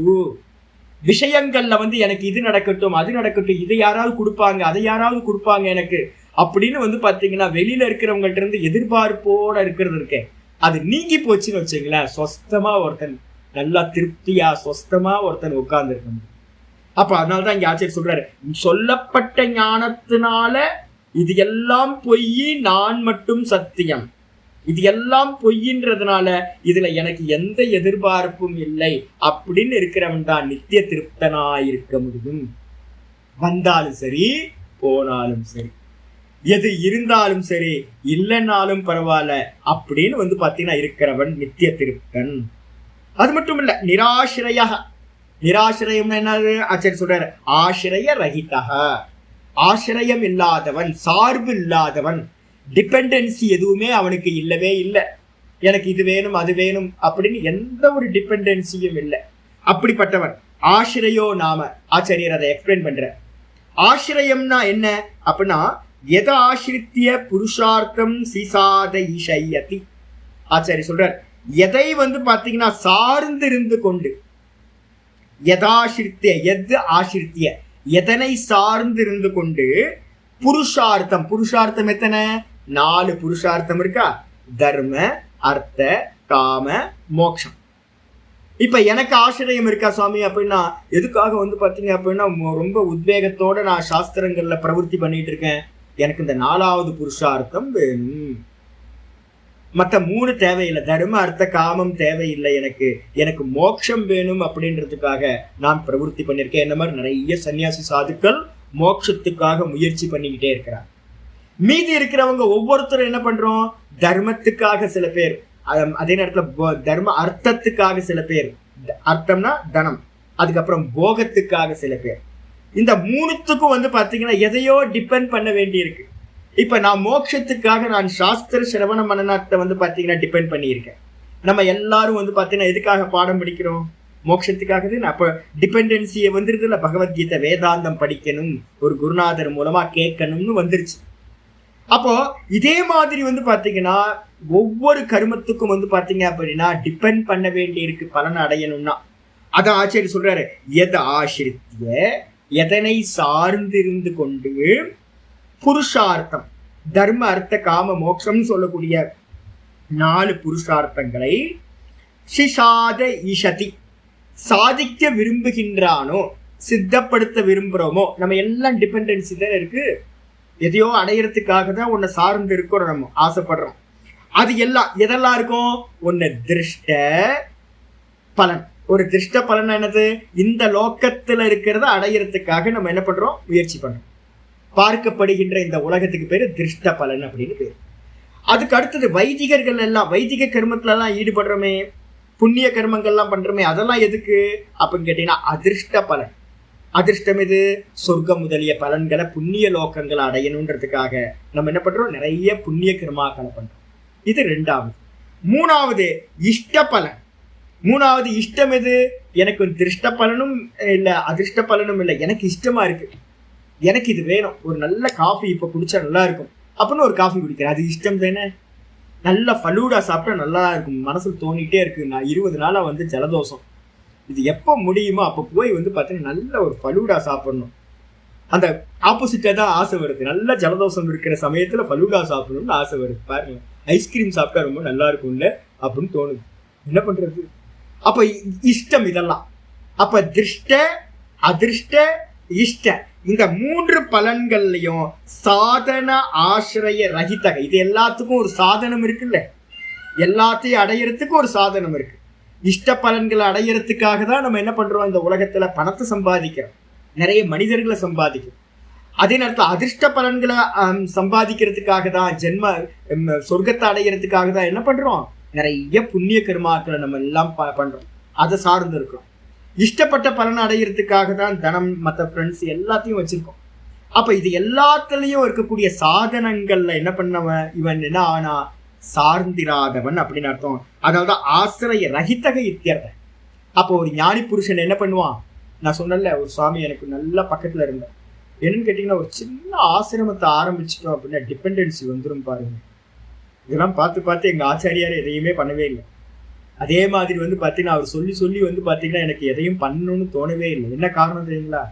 ஒரு சின்ன வந்து பார்த்தீங்கன்னா ஒரு ஒரு ஃபென்சிங் போட்டு ஒரு இது என்னோட இடம்னு சொல்லிட்டீங்க அப்படின்னா ஃபர்ஸ்ட் எடுத்தோன்னா என்னன்னா ஆசிரமங்கள்ல ஒரு செக்யூரிட்டியை வந்து அப்பாயிண்ட் பண்ணணும். ஒரு நாள் செக்யூரிட்டி வரலன்னா பயம் வந்துடும். ஐயோ என்னடா அது, எவனாவது உள்ள புகுந்துருவாங்க. சன்னியாசிகளுக்கு இருக்கிற பயம் இருக்கு பாருங்க. கிரகஸ்தர்களுக்கு வந்து பார்த்தீங்கன்னா ஃப்ரீயா இருக்காங்க, காட்டுக்கு நடுவில் ஆனந்தமா இருக்காங்க. இந்த சன்னியாசிகளுக்கு வந்து ஒரு இடத்த கட்டிட்டாங்க அப்படின்னா சன்னியாசிகள் அதை பாதுகாக்கிறதுக்காக ஜீவனத்தையே விட்டுக்கிட்டு இருக்காங்க. நீங்க பக்கத்துல இருந்து பாத்தீங்கன்னா தெரியும். அதுக்கப்புறம் வந்து பாத்தீங்கன்னா சன்னியாசி என்ன பண்ணுவார்? ஒரு கார் வாங்குவார். கார் தான் ஓட்ட முடியுமா? கார் ஓட்ட முடியாது. யாரோ காரை வந்து பாத்தீங்கன்னா கொண்டு வந்து கொடுத்துட்டு போயிடுவாங்க. அதுக்கப்புறம் டிரைவர் போறோம். நானே ஓட்டுனா அசிங்கமா இருக்கும்ல சன்னியாசி. அப்ப என்ன பண்றது? ஒரு டிரைவர். எங்க போறதா இருந்தாலும் டிரைவரை டிபெண்ட் பண்ணியே இருப்பாங்க. அதுக்கப்புறம் ஆசிரமத்துல வந்து ஒரு கிச்சன் பண்ணுவாங்க. இப்ப பாருங்க, நான் செல்ஃப் குக்கிங், நான் யார் வந்தாலும் சரி வரலன்னு நினைக்கிறேன். எப்ப நினைக்கிறேனோ அப்ப குக் பண்ணுவோம், எப்ப சாப்பிடணும்னு நினைக்கிறேனோ இல்லைன்னா பேசாம படுத்து தூங்கிடும். இன்னைக்கு சாப்பிடலாம், சாப்பிடாம இருக்கலாம், எந்த பிரச்சனையும் இல்லை. இதே நேரத்தில் ஒரு ஆசிரமம் கட்டினேன்னு வச்சுங்க, என்ன ஆகும் தெரியுங்களா? ஒரு கிச்சன் இருக்கணும், அதுக்கு ஒரு குக் இருக்கணும். குக் வந்து பார்த்தீங்கன்னா லீவ் போட்டானா அதுக்கு வந்து பார்த்தீங்கன்னா இன்னொருத்தரை அப்பாயின்ட் பண்ணணும். ரெண்டு பேர் இருக்கணும் குக்கு. வரவங்களுக்கெல்லாம் வந்து பார்த்தீங்கன்னா கரெக்டாக மெயின்டைன் பண்ணணும். அப்போ என்ன அர்த்தம்னு கேட்டிங்கன்னா, ஆசிரமம் வச்சுட்டீங்கன்னு வச்சுங்களேன், ஏதாவது ஒரு சின்னதாக பண்ணீங்கன்னா கூட சன்னியாசி வந்து பார்த்தீங்க அப்படின்னா டிபெண்டன்சிக்குள்ளார வந்துடுவான், கண்டிஷனுக்குள்ளார வந்துடுவான். பூஜாரி இருக்கணும், பூஜாரி போனானா பூஜை நடக்காது. குக்கு வந்து பார்த்தீங்கன்னா போனானா அங்கே கிச்சன் இதாகிடும், பிரச்சனை வந்துடும். அதுக்கப்புறம் செக்யூரிட்டி கார்டு போகக்கூடாது, அதுக்கப்புறம் வந்து டிரைவர் போகக்கூடாது. இந்த 4-5 பேர். அதுக்கப்புறம் வந்து பார்த்தீங்கன்னா இன்னும் நிறைய ஒவ்வொன்றா வந்துடும். அப்போ சன்னியாசி என்ன ஆயிடுவான், முடிச்சு போச்சு. எப்போவுமே அதுவும் நான் பார்த்துருக்கேன். என்னன்னு கேட்டிங்கன்னா, டிரைவராக இருக்கட்டும் இதாக இருக்கட்டும், அவன் ஏதாவது தப்பு பண்ணுவான். அதை தப்பு பண்ணால் கூட அவனை வந்து மிரட்டி, என்னப்பா இதெல்லாம் பண்ணக்கூடாதுன்னு சொல்ல முடியாது. ஏன் அப்படின்னா போயான்ட்டு போயிடுவான். நீ இல்லை அப்படின்னா வேற எங்கேயாவது அப்படின்னு. அப்போ சன்னியாசி என்ன பண்ணுவாங்க அப்படின்னு கேட்டிங்கன்னா, பார்த்து எல்லாத்துட்டையும் வந்து பார்த்தீங்கன்னா அவன் தப்பே பண்ணா கூட அவனுக்காக சகிச்சுக்கிட்டு என்ன பண்ணுவாங்க இருப்பாங்க. ஏன் அப்படின்னா வேற வழி இல்லை, டிபெண்டன்சி. இதே மாதிரி தான் நம்ம எல்லாரும். நான் ஒரு சன்னியாசினா நான் சன்னியாசியை பார்த்து சொல்கிறேன், நீங்கள் எல்லாத்துக்கும் தெரியும் நம்ம நிறைய டிபெண்டன்சியோட இருக்கோம், கண்டிஷனல் மோடில் இருக்கோம். இது இருந்தால் நான் இருப்பேன், இது இல்லைன்னா என்னால் முடியாது அப்படின்றது. இது எல்லாம் வந்து பார்த்தீங்கன்னா ஆத்மாவுக்கு இல்லவே இல்லை. ஆத்மாவில் வந்து பார்த்தீங்க அப்படின்னா ஸ்வமகிம்னே பிரதிஷ்டத்தின்னு மந்திரம் சொல்லுது. ஆத்மாவுக்கு வந்து பார்த்தீங்கன்னா எந்த டிபெண்டன்சியும் இல்லை. இந்த தேகத்துக்கு வந்து பார்த்தீங்கன்னா இந்த நம்ம வந்து பார்த்தீங்கன்னா பலகீனங்களை உண்டு பண்ணி வச்சிருக்கோம். இந்த பலகீனங்களை உண்டு பண்ணதுனால என்ன ஆயிடுச்சு, காலையில் எழுந்திரிச்சோன்னு எனக்கு காஃபி வேணும், காஃபி இல்லைன்னா அன்னைக்கு நாள் எனக்கு பொழுது விடியாது அப்படின்னு நம்ம வச்சிருக்கோம். இது மாதிரி ஞானி புருஷனுக்கு இருக்குமான்னு கேட்டிங்கன்னா இருக்கவே இருக்காது. அதான் இங்கே சொல்லியாச்சு. சொன்னதுக்கு பிறகு விதுஷா கிரியமானம் கர்ம. ஆச்சாரிய சொல்றார், வித்வான் அப்படின்னு சொல்லக்கூடிய ஞானியினால செய்யக்கூடிய கர்மங்கள், செய்கின்ற கர்மங்கள் எல்லாம் இருக்குல்ல, கிரியமானம் கர்ம, அவனால பண்ற கர்மங்கள் எல்லாம் பரமார்த்தத்தக அகர்மயேவ. பரமார்த்தத்தகன்னு அர்த்தம் வாஸ்தவத்துல அவன் செய்யற கர்மா எல்லாமே அகர்மம். எப்படி, சொப்பனத்துல பண்ண கர்மா மாதிரி. மெஜிஷியன் பண்றான், நிறைய கிரியேஷன் பண்றான்னு வச்சுங்க, ஆனா சொப்பனம் அந்த மேஜிக் ஷோ முடிஞ்சோன்னே அவன் பண்ணது வாஸ்தவத்துல பொய், அவன் எதையும் பண்ணவே இல்லை. சொப்பனத்துல இன்னைக்கு நிறைய நான் பண்ணேன், எதோ போனோம், என்னென்னவோ சொப்பனம் நடந்துச்சு, ஆனா காலையில எழுந்திரிச்சோன்னே சொப்பனத்துல பண்ண எந்த கர்மாவும் உண்மை இல்லை. அப்ப என்ன அர்த்தம், விவகாரத்துல பண்ற மாதிரி நடந்துச்சு, ஆனா வாஸ்தவத்துல எந்த கர்மாவும் சொப்பனத்துல நடந்தது நடக்கவே இல்லை. அதே மாதிரி ஞானிகளா இருக்கக்கூடிய விதுஷா அப்படின்னா ஞானி புருஷர்கள் என்ன பண்றாங்க, கிரியமானம் கர்ம. ஒரு ஞானி புருஷன் செஞ்ச கர்மாக்கள் எல்லாமே வாஸ்தவத்துல பரமார்த்தத்தக, வாஸ்தவத்துல அகர்மயேவ, கர்மம் இல்லவே இல்லை. அதுக்கு என்ன பேர் சொல்றோம், ஆபாச கர்மா. அந்த ஆபாச கர்மம் தான் தஸ்ய நிஷ்கிரிய ஆத்ம தர்ஷன சம்பன்னத்வாத். ரொம்ப அற்புதமான வார்த்தை சொல்றேன். அவன் என்ன பண்ணிட்டான் அப்படின்னு கேட்டீங்கன்னா, நிஷ்கிரிய ஆத்ம தரிசன, தன்னை எப்படி அறிஞ்சான் அப்படின்னா அகர்த்தா, நான் பார்ப்பவன். நிஷ்கிரியம் என்னது, என்னிடத்தில் கர்மம் இல்லை, கர்மங்கள் எல்லாம் 3 குணங்களில் இருக்கு, அது எல்லாம் ஆப்ஜெக்ட், தேகத்திலையும் மனசுலையும் இந்திரியங்கள்லையும் புத்தியிலையும் இதுலதான் கர்மங்கள் நடக்குது, நான் அப்படின்றவன் கர்மம் இல்லாதவன் அப்படின்னு தன்னை அகர்த்தான்னு சொல்லக்கூடிய நிஷ்கிரிய ஆத்மாவா அவன் நல்ல அந்த தரிசனத்தை என்ன பண்ணிட்டான், நல்லா சம்பாதிச்சிட்டான். அதனால வந்து பாத்தீங்கன்னா தன்னிடத்தில் அவன் கர்மத்தை பார்ப்பதில்லை, நடக்குது அப்படின்றான். தேகத்துல கர்மம் நடக்குது, நான் செய்யவில்லை. எப்படி நடக்கும், ஃபேன் ஆஃப் பண்ணதுக்கு பிறகு ஃபேன் ஓடிக்கிட்டு இருக்கிற மாதிரி. கர்மம் இருக்கிற வரைக்கும் அந்த கர்மம் என்ன பண்ணும், பிராரப்த கர்மம் இருக்கிற வரைக்கும் அந்த செயல் நடந்துகிட்டே இருக்கும், காரியம் நடந்துகிட்டே இருக்கும். இவனுக்கும் அதுக்கும் சம்பந்தம் இருக்கவே இருக்காது. பூர்வ விருத்தம்னு ஒரு வார்த்தையை சொல்றோம். ஃபேன் ஓடிக்கிட்டு இருந்தது, சுவிட்ச் ஆஃப் பண்ணதுக்கு பிறகும் மெதுவா ஸ்லோவாய் ஓடிக்கிட்டே இருந்து மெதுவா நிற்கும்.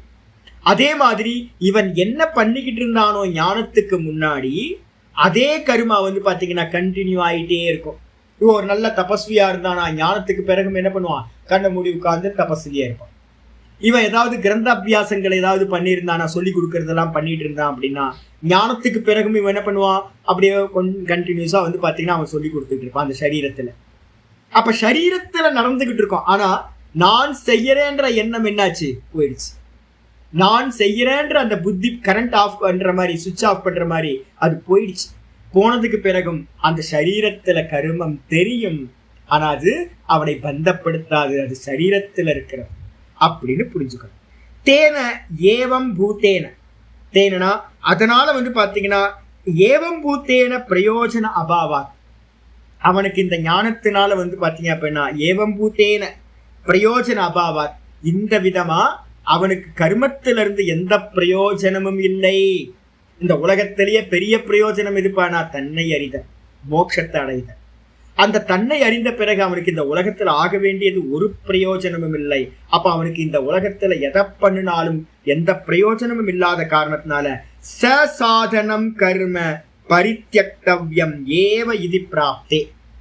அந்த சமயத்துல அவனுக்கு பாத்தீங்கன்னா செய்ய வேண்டியது ஒண்ணு இல்லைல்ல, பேசாம மரத்தடியில உட்கார்ந்து இருக்க வேண்டியது என்ன அப்படின்னு பாத்தீங்கன்னா சசாதனம். சசாதனம்னா கர்மத்துக்கு சாதனம் என்னது? நான் ஏற்கனவே சொல்லியிருக்கேன், பிருதாரண்ய உபனிஷத்துல மந்திரம் இருக்கு.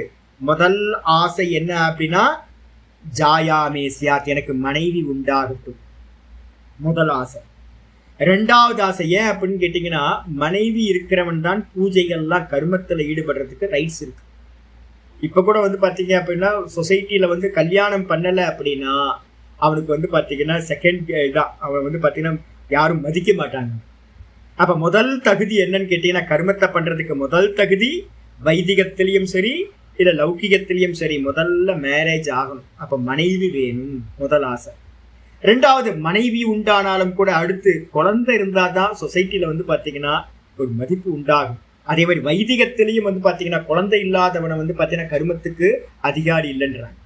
அப்ப ரெண்டாவது ஆசை குழந்தை இருக்கணும், புத்திரம் மேசியாத், எனக்கு மனைவி உண்டாகட்டும், எனக்கு புத்திரன் உண்டாகட்டும். ரெண்டு பேரும் வச்சுக்கிட்டு என்ன பண்றது, தனம் வேணுமே சுவாமி, பணம் வேணும். அப்ப மூணாவது ஆசை பாத்தீங்க அப்படின்னா வித்தம் மேசியா, எனக்கு நிறைய வெல்த் உண்டாகட்டும்.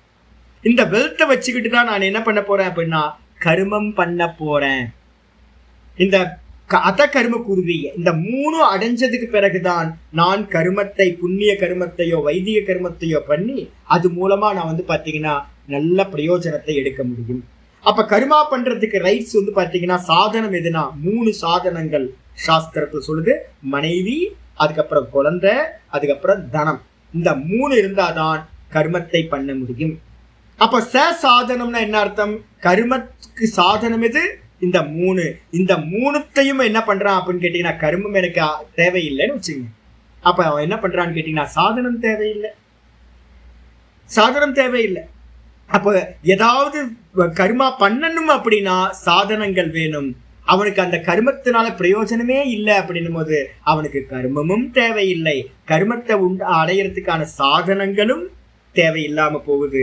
அவன் என்ன ஆகணும் அப்படின்னு கேட்டீங்கன்னா சசாதனம் கர்ம, கர்மத்தை பாத்தீங்கன்னா சாதனங்களோடு கூடி தியாகம் செய்யப்பட வேண்டும். பரித்யக்தவ்யம் ஏவ, அந்த ஞானி புருஷன் எல்லாத்தையும் தியாகம் பண்ணணும் அப்படின்னு இதி பிராப்தே, இந்த மாதிரி பிராப்தி ஆகிற நிலையில தத்தோ நிர்கம அசம்பவாத். ஒருவேளை அவனுக்கு பாத்தீங்கன்னா நான் சொன்னேன்ல, என்ன ரெண்டு சாய்ஸ் இருக்கு. ஒருத்தன் பாத்தீங்க அப்படின்னா எந்த ஒரு தடையும் இல்லைன்னா, பிரதிபந்தம் இல்லைன்னா அவன் சன்னியாசத்தை எடுத்துக்கிட்டு பேசாம இருக்கலாம். சின்மயானந்த சுவாமி கூட பாத்தீங்க அப்படின்னா ஒரு நல்ல ஒரு டிவோட்டி ஒர்க் இருந்தார். நீண்ட காலம் பாத்தீங்க அப்படின்னா அவர் கூடயே இருந்தார். அதுக்கப்புறம் தயானந்த சுவாமிகிட்ட இருந்தார். நல்ல முதிர்ந்தவர். ஆனா அவங்க அம்மா இருந்தாங்க கூட, நல்ல மெச்சூரிட்டி. அவர் கூடயே என்ன பண்ணாரு, நான் கேட்பேன், அடிக்கடி கேட்பேன், எல்லாம் ஊர்ல இருக்கவங்க எல்லாம் சன்னியாசம் எடுத்துட்டாங்க, நீங்க மட்டும் ஏன் சன்னியாசம் எடுக்காம இன்னும் இருக்கீங்க அப்படின்னு. வெறும் பிரம்மச்சாரியாவே இருந்தார். ரொம்ப சூப்பர் சீனியர். அவர் ரொம்ப பெரியவங்க கூட இருந்தவர். நல்ல ஞானம், சாஸ்திர ஞானம். அவர்கிட்ட நான் பாடம் படிச்சிருக்கேன், கொஞ்சம் நல்ல சாஸ்திர ஞானம் இருக்கு. அப்ப நான் கேட்கிற கேள்வி அடிக்கடி அவர்கிட்ட கேட்டுட்டே இருப்பேன், ஏன் சன்னியாசம் எடுக்கல, ஏன் சன்னியாசம் எடுக்கிற சாமி. அவர் என்ன பார்த்து, நான் அவருக்கு முன்னாடி சன்னியாசம் எடுத்துட்டேன், என்ன பார்த்து அவர் என்ன சொல்லுவார், நான் சாமி, நான் சின்ன பையன், என்னோட 3 மடங்கு அதிகமான வயசு அவருக்கு. அவர் சொல்லுவார், சாமி எனக்கு அம்மா இருக்காங்க சாமி, அம்மா போக மாட்டேங்குது, உயிர் இழுத்துக்கிட்டே இருக்கு. அம்மாவுக்கு பாத்தீங்கன்னா 100 வயசு ஆகி போச்சு. ஆனா இவர் என்ன சங்கல்பம் பண்ணியிருக்காருன்னா, அம்மா இருக்கிற வரைக்கும் நான் சன்னியாசம் எடுத்துக்க மாட்டேன் அப்படின்னு சொல்லியிருக்காரு. அவங்க அம்மா பாத்தீங்கன்னா சங்கர்கிட்ட பிரதிஜ்ஞா பண்ண மாதிரியே இவர்கிட்ட ஒரு சத்தியம் வாங்கிட்டாங்க, நீ சன்னியாசம் நான் இருக்கிற வரைக்கும் சன்னியாசம் எடுத்துக்க கூடாதுன்னு. அந்த அம்மா பாத்தீங்கன்னா பிராணன் போகவே மாட்டேங்குது, 98-100 வயசு ஆகி போச்சு. இவர் காத்துக்கிட்டே இருக்கிறார், பிராணன் போகும், நம்ம சன்னியாசம் எடுத்துக்கலான்னு. இப்ப போயிடுச்சு. ஆனா இப்போ சன்னியாசம் எடுத்தாரான்னு கேட்டீங்கன்னா, இதுக்கு மேல சன்னியாசம் எதுக்கு சாமி அப்படின்ட்டார். அம்மா போயிட்டாங்க. ஆனா அம்மா போகும்போது இவருக்கு வயசு பாத்தீங்கன்னா 70 கிராஸ் பண்ணி மேலே ஆகிப்போச்சு. அப்ப ஏதோ ஒரு நிமித்தம் இருந்ததுனால என்ன பண்ணுவாங்க, தத்தோ நிர்கம அசம்பவாத், சந்நியாசம் எடுத்துக்கிறதுக்கு ஏதோ ஒரு தடை இருக்கிற காரணத்தினால, ஏதாவது ஒரு நிமித்தம் இருக்கலாம். நல்லா வந்து பார்த்தீங்கன்னா ஒரே ஒய்ஃப் இருப்பாங்க, சில்ட்ரன்ஸ் இல்லாமல் இருக்கலாம். சில பேருக்கு வந்து பார்த்தீங்கன்னா பிள்ளைங்க இல்லாமல் இருக்கலாம். அப்போ பிள்ளைங்க இருந்தாங்க அப்படின்னா ஒய்ஃபை கொண்டு வந்து என்ன பண்ணலாம், ஏன்பா பார்த்துங்கப்பா உங்க அம்மாவை பார்த்துங்க, இருக்கிற வரைக்கும் அவங்கள நல்லபடியாக வச்சுங்க, நான் சன்னியாசம் எடுத்துக்கிறேன்னு அப்பா என்ன பண்ணலாம், சன்னியாசம் போகலாம். ஆனால் வந்து பார்த்தீங்கன்னா சில்ட்ரன்ஸ் யாரும் இல்லைன்னு வச்சுங்களேன், அது மாதிரி நிறைய பேர் இருக்காங்க கப்பிள்ஸ். அப்போ அவங்க என்ன பண்ண முடியாது, ஒருத்தரை விட்டு ஒருத்தர் போனாங்கன்னு வச்சுங்களேன், ரொம்ப கஷ்டமாக போயிடும். அதனால என்ன பண்ணுவாங்க அப்படின்னா அவங்க இருக்கிற வரைக்கும் வெயிட் பண்ணுறது. அப்போ சந்நியாசம் எடுத்துக்கிறதுக்கு தடையா ஏதாவது இருந்துச்சு அப்படின்னா, கர்மத்தையும் சாதனங்களையும் தியாகம் பண்றதுக்கு ஏதாவது தடை இருந்துச்சுன்னா என்ன பண்ணணும் அப்படின்னா, கூட இருந்துகிட்டே அந்த கர்மத்தை பண்ணிக்கிட்டு கர்மத்தோட சாதனங்கள்லாம் வச்சுக்கணும். இப்போ வந்து பார்த்தீங்கன்னா என்கிட்ட சாதனங்கள் இருக்கு, நான் என்னோட சிஷ்யர்கிட்ட நிறைய சொல்லிகிட்டே இருப்பேன், ஜி சாதனம் ப்ராப்ளம் இல்லை. இப்போ நான் வந்து பார்த்தீங்கன்னா ஒரு 2 வீலர் வச்சுருக்கேன். அந்த 2 வீலர் எதுக்கு அப்படின்னு கேட்டிங்கன்னா, ஐயோ அதனால எவ்வளோ காரியம் நடந்துகிட்டு இருக்குன்னு நினைக்கிறீங்க. கோயிலுக்கு போகிறது, டெய்லி கோயிலுக்கு போகிறது அந்த 2 வீலரை வச்சு தான் நடந்துகிட்டு இருக்கு. அந்த கர்மா நிறைய பேருக்கு அந்த வண்டி மூலமாக வந்து பார்த்தீங்கன்னா நிறைய ஹெல்ப் பண்ணுறோம், போகிறது வரதெல்லாம். வண்டி இல்லை அப்படின்னா வந்து பார்த்தீங்கன்னா காரியம் நடக்காது. இப்போ நான் சிஷ்யர்கள்ட்ட சொல்கிறதே என்னன்னு கேட்டிங்கன்னா, தனம் பிரச்சனை இல்லை. அந்த தனத்தை வந்து நம்மளுடைய சொந்த போகத்துக்காக பண்ணுறோமா இல்லை மற்றவங்களுக்காக யூஸ் பண்ணுறோமா? 98% வந்து மற்றவங்களுக்காக இருந்து 2% வந்து நம்மளுடைய சுவார்த்தத்துக்கு இருந்துச்சு அப்படின்னா அந்த தனம் உங்களுக்கு பிரச்சனை இல்லை. அதே மாதிரி எந்த கர்மா பண்ணாலும், பேய் மாதிரி கர்மம் பண்ற யாராவது பார்த்தாங்க அப்படின்னா என்ன இவ்வளோ கர்மா பண்ணிட்டு இருக்காங்களே அப்படின்னு. ஆனா வாஸ்தவத்துல அதுல இருந்து ஒரு பிரயோஜனமும் எங்களுக்கு இல்லை. எல்லாமே வந்து பார்த்தீங்கன்னா லோக சங்கிரகார்த்தம். அப்போ ஒருத்தனுக்கு நல்லா தெரிஞ்சு போச்சு அப்படின்னா அவன் ஏதோ ஒரு தடை இருக்கு. மனைவி இருக்காங்க, சன்னியாசம் போக முடியல, மனைவி பாவம், அவங்கள விட்டுட்டு என்னால் போக முடியாது, குழந்தைங்க இல்லை, என்ன பண்ணுறது? அம்மா இருக்காங்க, அம்மா விட்டுட்டு நான் வந்து போக முடியாது, அப்பா இல்லை, ஒரே பையன், அப்போ என்ன பண்ணுறது, விட்டுட்டு போக முடியாது. இது மாதிரி இருக்கிறவங்க என்ன பண்ணுவாங்க அப்படின்னா லோக சங்கிரக சிக்கீர்ஷயா கூட வந்து சப்போர்ட்டுக்கு இருக்கிறது. ஒய்ஃபுக்கோ இல்லை அம்மாக்கோ நீங்கள் புதுசாக எதுவும் பண்ண போகிறதில்லை, ஆனால் இருந்துக்கிட்டு அதே இடத்துல இருந்துக்கிட்டு உங்கள் ரோல் என்னவோ அந்த ரோலை மெயின்டைன் பண்ணிக்கிட்டு என்ன பண்ணுவீங்க, லோக சங்கிரகம். அவங்க பண்ணுற கர்மாக்கள் எல்லாம் உலகத்துக்காக நிறைய கர்மா பண்ணலாம், சுற்றி இருக்கிறவங்களுக்காக நிறைய ஹெல்ப் பண்ணிக்கிட்டு என்ன பண்ணுறது, சிஷ்ட விகர்கன பரிஜிகிருஷயா வா பூர்வவத்து கருமணி அபிப்பிரவருத்தக அபி. அவன் என்ன பண்ணுவான் அப்படின்னு கேட்டிங்கன்னா, பெரியவங்க சிஸ்டர்கள்னு சொல்கிறான். சிஸ்டர்கள்னா யாரு அப்படின்னு கேட்டிங்கன்னா பெரியவங்க, நம்மளை சுற்றி நிறைய பேர் இருப்பாங்க. ஏன்பா இப்படி விட்டுட்டு போயிட்டியா அம்மாவை, என்ன ஞானம் இருந்து என்ன அம்மாவை இது மாதிரி தவிக்க விட்டுட்டு போயிட்டியே அப்படின்னு ஒருத்தங்க யாராவது பெரியவங்க கேள்வி கேட்டுருவாங்க. ஒய்ஃபை வந்து பார்த்தீங்க அப்படின்னா உன் கூட 25-30 வருஷம் ஒய்ஃப் இருந்தாங்கல்ல, குழந்தைங்க இல்லைல்ல, நீ தானே பார்த்துக்கணும். நீ பாட்டுக்கு உங்கள் ஒய்ஃபை வந்து விட்டுட்டு சன்னியாசம் போயிட்டு எஸ்கேபிசம் தானே இதெல்லாம், இது மாதிரி பண்ணலாமா அப்படின்னு பெரியவங்க என்ன பண்ணுவாங்க அப்படின்னா கேள்வி கேட்டுருவாங்க. அதனால தான் சொல்லுது சிஷ்ட விகர்கன. விகர்கணம்ன்றதுக்கு அர்த்தம் வந்து பார்த்தீங்கன்னா சிஸ்டர்கள் வந்து பார்த்தீங்கன்னா ஏதாவது கடுஞ்சொல் சொல்லிடுவாங்க, அதனால பயந்துக்கிட்டும் கூட அபரிஜிகிருஷயா அதை நீக்குவதற்காக, பெரியவங்க எதுவும் சொல்லிடக்கூடாதுன்றதுக்காக பெரியவங்க சொன்ன வழியில போறது, அதுக்காக தான் வெயிட் பண்றது, சன்னியாசத்துக்காக வெயிட் பண்ணிக்கிட்டு இருக்கிறது. ஜனக மகாராஜா எப்படி ராஜ்ய பரிபாலனம் பண்ணாரோ. அப்ப யாக்கியவல்யர் காட்டுக்கு போயிருக்காருன்னா என்ன அர்த்தம், பசங்க சரியா செட் ஆகிட்டாங்கன்னு அர்த்தம். நல்லா ஆர்கனைஸ் பண்றதுக்கு ஆட்கள் இருக்காங்க, ஒய்ஃப் 2 பேரும் நல்ல பக்குவத்துல இருக்காங்க, நீங்க போங்க நான் பாத்துக்கிறேன் அப்படின்னு நிறைய பேர் சொல்றாங்க. நீங்க போங்க நான் பாத்துக்கிறேன் அப்படின்னு ஒய்ஃபே வந்து பாத்தீங்க அப்படின்னா ஹஸ்பண்டை வந்து பாத்தீங்கன்னா சன்னியாசத்துக்கு அனுப்பி வச்சதெல்லாம் எனக்கு தெரியும். அவ்வளோ பக்குவியா இருந்தாங்கன்னு வச்சுங்களேன், நாங்கள் பார்த்துக்குறோம், குழந்தைங்க இருக்காங்க, நான் பார்த்துக்கிறேன், நீங்கள் ஆசைப்பட்டதை வந்து பார்த்தீங்கன்னா உங்கள் இந்த ஜென்மத்தில் என்ன வேணுமோ சன்னியாசம் எடுத்துக்கணும்னு ஆசைப்படுறீங்களா, போங்க எங்கேயாவது போய் இருந்து குருநாதர்கிட்ட போய் இருந்து பாடம் படிங்க, இது பண்ணுங்க அப்படின்னு சொல்லி அனுப்பி வைக்கிறவங்களாம் இருக்காங்க.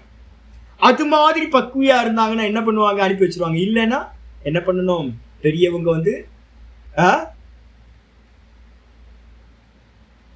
தெரியல, அது நீங்கள் தான் பார்க்கணும், அவங்கவுங்க பார்த்துங்க. நான் வந்து எக்ஸாம்பிள்லாம் நீங்களே பார்த்துங்க, இப்போ நிறைய பேர் இருக்காங்க, நிறைய ஆட்கள் இருக்காங்க. அது மாதிரி சன்னியாசத்தை எடுத்துக்கிட்டு என்ன பண்றாங்க அப்படின்னு கேட்டீங்கன்னா பூர்வவத்து கருமணி அபிப்பிரவர்த்தக. சன்னியாசம் எடுத்தவங்க போயிடுறாங்க, சன்னியாசம் எடுக்காதவங்க என்ன பண்றாங்க, அங்கேயே இருந்துக்கிட்டு என்ன பண்றாங்க, பூர்வவத்துன்னு என்ன அர்த்தம், இதான் பூர்வ விருத்தம்னு பேர். முன்னாடி என்ன பண்ணிக்கிட்டு இருந்தாங்களோ அதே கர்மத்தை வந்து கண்டினியூ பண்ணுவாங்க. ஆனா என்ன இருக்கும், லோக சங்கிரகம் இருக்கும். இதான் டிஃப்ரெண்ட். வெறும் குடும்பத்துக்காக மட்டும் நல்லது பண்றது இல்ல, உலகத்துக்கே அவன் என்ன பண்ணுவான், நல்லது பண்ணிட்டு இருப்பான். யார் என்னன்னு பார்க்காம எல்லாத்துக்கும் நல்லது பண்ணிக்கிட்டு இருப்பான். அது மாதிரி பிரவருத்தி ஆனாலும் கூட, கர்மத்துல பிரவருத்தி ஆனாலும் கூட நிஷ்கிரிய ஆத்ம தர்ஷன சம்பன்னத்வாத். நிஷ்கிரிய ஆத்ம தர்ஷனம் முக்கியமானது. இது நிறைய பேர் எஸ்கேபிசம், நல்லா தெரிஞ்சுங்க. இது வந்து பாத்தீங்கன்னா ரொம்ப கிரிட்டிக்கலான விஷயம். இது என்ன அப்படின்னு கேட்டீங்கன்னா, சில பேர் எஸ்கேபிசத்துக்காக வந்து பாத்தீங்கன்னா வைராக்கியம் இருக்காது, விவேக வைராக்கியம் இல்லாம வீட்டுல இருந்துகிட்டு வந்து பாத்தீங்கன்னா, பகவான் சொல்லியிருக்காரு கீதையிலேயே, நான் வந்து வீட்டுல இருந்துட்டு இருக்கேன், அதெல்லாம் இல்லை. வைராக்கியம் இருக்கா? ஆச்சாரியர் சொல்றார், நிஷ்கிரிய ஆத்ம தரிசன சம்பன்னத்வாத்.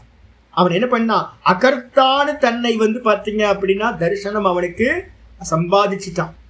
நான் அகர்த்தாவா இருக்க, நான் கர்த்தா இல்லை, நான் வந்து பாத்தீங்கன்னா வெறும் திரஷ்டா அப்படின்ற ஞானத்தை அவன் சம்பாதிச்சுட்டான். அப்படி சம்பாதிச்சதுனாலேயே நயேவ கிஞ்சித் கரோதி சக, அவன் கருமத்துல ஈடுபட்டாலும் கூட அவன் எந்த ஒன்றையும் செய்யவில்லை அப்படின்னு அர்த்தம் இருக்கும் அப்படின்னு முடிச்சாச்சு. அப்ப என்ன அர்த்தம் அப்படின்னு கேட்டீங்கன்னா, ஆத்ம தரிசனத்துக்கு பிறகு நடக்கிறது. நான் சொன்னல 4வது பூமி, 4வது பூமியில ஆத்ம தரிசனம் நடந்துரும். நடந்ததுக்கு பிறகு வந்து பாத்தீங்கன்னா ஒருத்தர் ஞானம் ஞான நிஷ்டைன்னு 2ஆ சொல்றோம். ஞானத்தை அடைஞ்சாலும் விட்டு கொடுத்து என்ன பண்றது, சமயத்துக்காக காத்துக்கிட்டு இருக்கிறது. இப்ப வந்து பாத்தீங்கன்னா எனக்கு என்ன தோணுது அப்படின்னா, ரொம்ப சாஸ்திரத்தை ரொம்ப நாள் ஆயிப்போச்சு. எனக்கு வந்து பாத்தீங்கன்னா போதும்னு தோணும், ரொம்ப தோணி போச்சு போதும். ஒவ்வொரு நாளும் வந்து பாத்தீங்கன்னா என்ன பண்ணிட்டு இருக்கோம் அப்படின்னு. ஆனா நாங்க என்ன பண்ணுவோம் தெரியுங்களா, ஒரு காரியம், என்னோட குருநாதர்கிட்ட தீட்சை எடுத்ததுக்கு பிறகு ரொம்ப பொறுமை வந்து போச்சு. எந்த காரியத்தை எடுத்தாலும் வந்து பாத்தீங்கன்னா என்னோட குருநாதர் வந்து பாத்தீங்கன்னா ரொம்ப பொறுமைசாலியா இருந்தார். அவர் வந்து பாத்தீங்கன்னா எனக்கு இந்த தீட்சையை கொடுத்ததுக்கு போது என்ன ஆயிடுச்சுன்னா, அந்த பொறுமை எனக்கு வந்துருச்சு. என்ன வந்தாலும் ஒரு காரியத்தை எடுத்தா அதை கம்ப்ளீட் பண்ணாம விடுறது. அப்ப இப்போ சுவாத்தியாயத்தை எடுத்திருக்கோம் அப்படின்னா ஒரு 70-80 பேர் பாடம் படிச்சுக்கிட்டு இருக்காங்க அப்படின்னும் போது எனக்குள்ளார என்னன்னா, அந்த பிரஸ்தான திரயத்தை கம்ப்ளீட் பண்ணணும். அப்ப என்ன அர்த்தம், எனக்கு வந்து பாத்தீங்கன்னா ஏதாவது பிரயோஜனம் இருக்கா அப்படின்னு கேட்டீங்கன்னா, எனக்கு எந்த பிரயோஜனமும் இல்லை. நான் மனனம் பண்ண வேண்டியது அவ்வளோ பண்ணியாச்சு. 20 வருஷத்துக்கு மேல வந்து பாத்தீங்க அப்படின்னா நல்ல சுவாத்தியாயத்திலே இருக்கிறதுனால நல்லா போதும், பேசாம இருக்கலாம், பேசாம இருந்தா போதும். ஆனா வந்து பாத்தீங்கன்னா எதுக்காக இந்த கர்மா பண்ணிட்டு இருக்கோம் அப்படின்னு கேட்டீங்கன்னா, 10 பேருக்கு பிரயோஜனம் இருக்கா? ஒரு 10 பேர் வந்து பாத்தீங்கன்னா இப்போ ஒவ்வொருத்தருக்கும் வந்து பாத்தீங்கன்னா ஒரு பெரிய பலம் கிடைச்சிக்கிட்டு இருக்கு. அப்ப நான் வந்து நடுவுல விட்டுட்டு போறேன்னு வச்சுங்களேன், அப்ப என்ன ஆகும், நடுவுல துண்டிச்ச பட்ட மாதிரி ஆயிடும். அதனால நான் என்ன யோசிக்கிறேன் அப்படின்னா, எப்படியாவது பெரியவங்க கஷ்டப்பட்ட மாதிரி இங்க இருக்கிற ஒரு 10-20 பேருக்கு வந்து பாத்தீங்கன்னா நல்லபடியா ஒரு பலம் கிடைச்சது அப்படின்னா அது போதுன்றதுக்காக என்ன பண்றோம், சில விஷயங்களை விட்டு கொடுத்து காலத்துக்காக காத்துக்கிட்டு முடிச்சுட்டு போக முடியும், எல்லாத்தையும் முடிச்சுட்டு டக்குன்னு போயிட முடியும். ஆனா அதை காட்டிலும் வந்து பாத்தீங்கன்னா நான் ஒரு காலத்துக்காக வெயிட் பண்றேன், இன்னும் 2 வருஷம் 3 வருஷம் இந்த பாடம் நல்லபடியா முடியட்டும், அதுக்கப்புறம் பாத்தீங்கன்னா ஃப்ரீயா ஒதுக்கலாம் அப்படின்னு. அப்போ இதே மாதிரி வந்து பாத்தீங்கன்னா பெரியவங்க எல்லாரும் என்ன பண்ணிருப்பாங்க அப்படின்னு கேட்டீங்கன்னா, ஆத்ம ஞானத்துக்கு பிறகும் ஒரு கர்மத்துல ஈடுபட்டிருப்பாங்க. ஆனா அவங்களுக்கு அதுல எந்த பிரயோஜனமும் இருக்காது. இதே மாதிரிதான் பெரியவங்க ஆதி காலத்துல இருந்து பெரியவங்க நிறைய பண்ணதுனால்தான் நமக்கு இப்போ பகவத்கீதையை உட்கார்ந்து படிச்சுக்கிட்டு இருக்கோம். இல்ல அப்படின்னா தியாகம் வந்து பாத்தீங்கன்னா ஒவ்வொருத்தரும் தியாகம் பண்றாங்க. அப்ப ஞானத்தை அடைஞ்சவங்க என்ன பண்றாங்க, ஞான நிஷ்டைக்கு வந்து பாத்தீங்கன்னா பிரேக் பண்ணிட்டு போயிடலாம். ஆனா வந்து பாத்தீங்கன்னா கொஞ்சம் டைம் வந்து பாத்தீங்கன்னா சொசைட்டிக்காக கொஞ்சம் டைம் கொடுக்குறாங்க. எதுக்காக அப்படின்னா சுயநலத்தை விட்டுட்டு கொடுக்குறாங்க. இவர் வந்து பாத்தீங்க அப்படின்னா விவேகானந்த வந்து பாத்தீங்கன்னா இதே தான் சொல்ற, ஆத்மனோ மோக்ஷார்த்தம் லோக ஹிதாயச்ச. ரொம்ப அற்புதமான வார்த்தை. நான் வந்து பாத்தீங்கன்னா மோட்சம் அடையும் தான் என்னோட பர்பஸ். ஆனா வந்து கூட வந்து என்ன இருக்கணும் அப்படின்னா லோகத்துக்கு ஹிதமும் நடக்கணும், இந்த 2 காரியம் நடக்கணும். அப்ப ஞானத்தை அடைஞ்சவன் என்ன பண்ண முடியும், நிஷ்காமனா இருந்துகிட்டு இந்த உலகத்துக்கு நிறைய கர்மத்தை பண்றது. சமயம் கிடைக்கும் போது எல்லாத்தையும் விட்டுட்டு நிஷ்டைக்கு போயிடும். யாக்கியவல்யர் மாதிரி, ஜனக மகாராஜா மாதிரி ஒரு ரோல் பண்ணணும். கூட வந்து சமயம் கிடைச்சோன்னு யாக்கியவல்யர் மாதிரி சர்வத்தையும் பரித்தியாகம் பண்ணிட்டு நிஷ்டைக்கு போயிடணும் அப்படின்னு புரிஞ்சுக்கணும். இதுக்கப்புறம் ஆச்சாரியார் 21வது ஸ்லோகத்தை ஆரம்பிக்கிறார். யக புனக பூர்வோக்த விபரீதக பிராகேவ கர்மாரம்பாத். ஆச்சாரியார் சொல்றார், யக புனக வேற ஒருத்தனை சொல்றார். ஒருத்தன் மாட்டிக்கிட்டான், ஏதோ ஒரு நிமித்தம் பிரேக் இருக்கு, அதனால வீட்டில் இருந்துக்கிட்டு இல்லை வந்து ஒய்ஃபோடையோ இல்லை அம்மாவோடையோ கூட இருந்துக்கிட்டு இந்த லோக்கத்துக்காக கைங்கரியம் பண்ணிக்கிட்டு இருக்கான். இன்னொருத்தன் என்ன பண்றான் அப்படின்னா கிரகஸ்தாசிரமமே போகலை. எங்களை மாதிரி நான் வந்து பார்த்தீங்கன்னா இந்த லைஃப்க்கு வரும்போது வந்து பார்த்தீங்கன்னா 21 வயசு, ரொம்ப சீக்கிரமாக வந்துட்டேன்னு நிறைய பேர் சொல்லுவாங்க. நான் நினைப்பேன் ஒரு 13 வயசுல வந்து பார்த்தீங்கன்னா ஒரு குருநாதர் கிடச்சிக்கிட்டா நல்லா இருந்திருக்குமோன்னு எனக்கு தோணுச்சு. நான் போகும்போது ரிஷிகேஷ் போகும்போது எனக்கு 21 வயசு. 21 வயசுல போகிற போது அப்போ பிரம்மச்சாரியாவே இருந்து போயாச்சு. ஆச்சாரியா சொல்றார், யக புனகா பூர்வோக்த விபரீதா. முன்னாடி சொல்லப்பட்டவங்க வந்து கிரகஸ்தாசிரமத்தில் இருக்கிறவங்க, யாராவது ஒரு கமிட்மெண்ட் ஏதோ ஒன்று இருக்கு, அது நிமித்தம் இருக்கிறதுனால சன்னியாசம் எடுத்துக்க முடியாதவன். ஆனா இங்க இருக்கிறவன் பூர்வோக்தனா முன்னாடி ஸ்லோகத்துல சொல்லப்பட்டதுக்கு மாறா, அதுக்கு ஆப்போசிட்ல விபரீதமா பிராகேவ கர்மாரம்பா. கர்மாரம்பம்ன்றதுக்கு அர்த்தம் கிரகஸ்தாசிரமத்துக்கு உள்ளார நுழையறதுக்கு முன்னாடியே, கல்யாணம் பண்ணிக்கிறதுக்கு முன்னாடியே பிரம்மணி சர்வாந்தரே பிரத்யேகாத்மனி நிஷ்கிரியே சஞ்ஞாத ஆத்ம தரிசனக. நல்ல குருநாதரை வந்து பார்த்தீங்கன்னா கல்யாணம் பண்ணிக்கிறதுக்கு முன்னாடியே பிரம்மச்சாரியா இருக்கும் போதே போய் குருவை அடைஞ்சாச்சு. குருவை அடைஞ்சதுக்கு பிறகு வந்து பார்த்தீங்க அப்படின்னா ஆத்மாவை பற்றின விஷயங்கள்லாம் தெரிஞ்சிடுச்சு.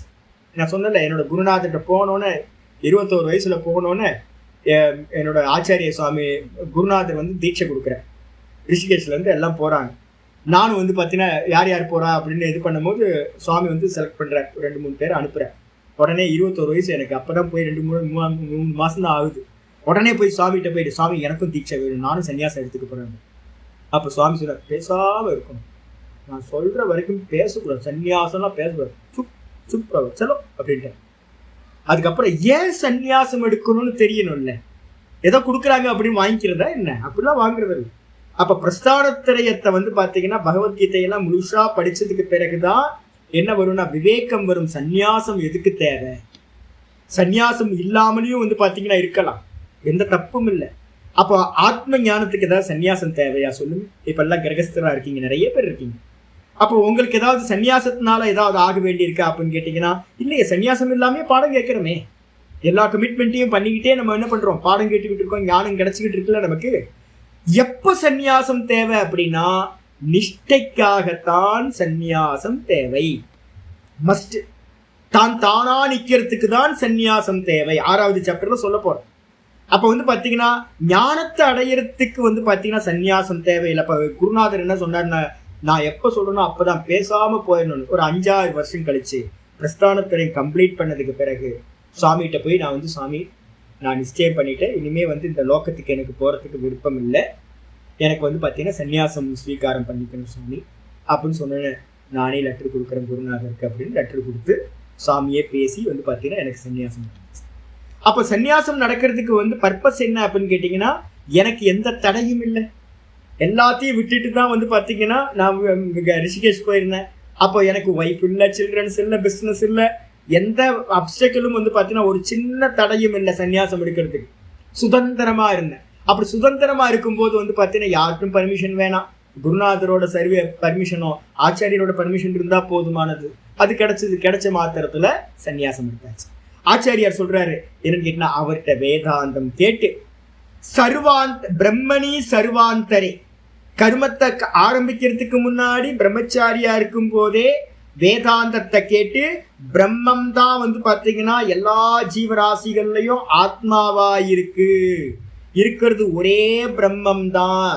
அதுதான் வந்து பார்த்தீங்கன்னா சர்வாந்தர்யாமியா, அந்தர்யாமியா, எல்லாத்துக்குள்ளாரையும் நான் நான் நான் நான் இருக்கு அப்படின்னு பிரத்யேகாத்மனி நிஷ்கிரியே, அந்த ஆத்மா கர்த்தாவா இல்லை, போக்தாவா இல்லை, வெறும் பார்ப்பவனாயிருக்கு, நிஷ்கிரியமாயிருக்கு அப்படின்னு சஞ்ஞாத ஆத்ம தரிசனக, நன்றாக ஆத்ம ஞானத்தை சம்பாதிச்சவன். தடை எதுவும் இல்லை. ஆனா வந்து பாத்தீங்கன்னா திடீர்னு யாராவது போகணும்னா போக முடியுமா? ஒருத்தர் சொல்லுவார், என்னோட பக்தர் ஒருத்தர் இருக்கார், சுவாமி நான் வந்துடுறேன், சுவாமி வந்துடுறேன், உங்களுக்கு சேவை பண்ணிட்டு உங்க கூட வாங்க, 2 நாள் இருங்க. வந்து ஒய்ஃப் வந்து அங்கிருந்து 4 ஃபோன் வந்துடும். வந்தாவே 4 மணி நேரம் வந்தாவே ஃபோன், எங்க இருக்கீங்க எங்க இருக்கீங்க எங்க இருக்கீங்கன்னு ஃபோன் வந்துகிட்டே இருக்கு.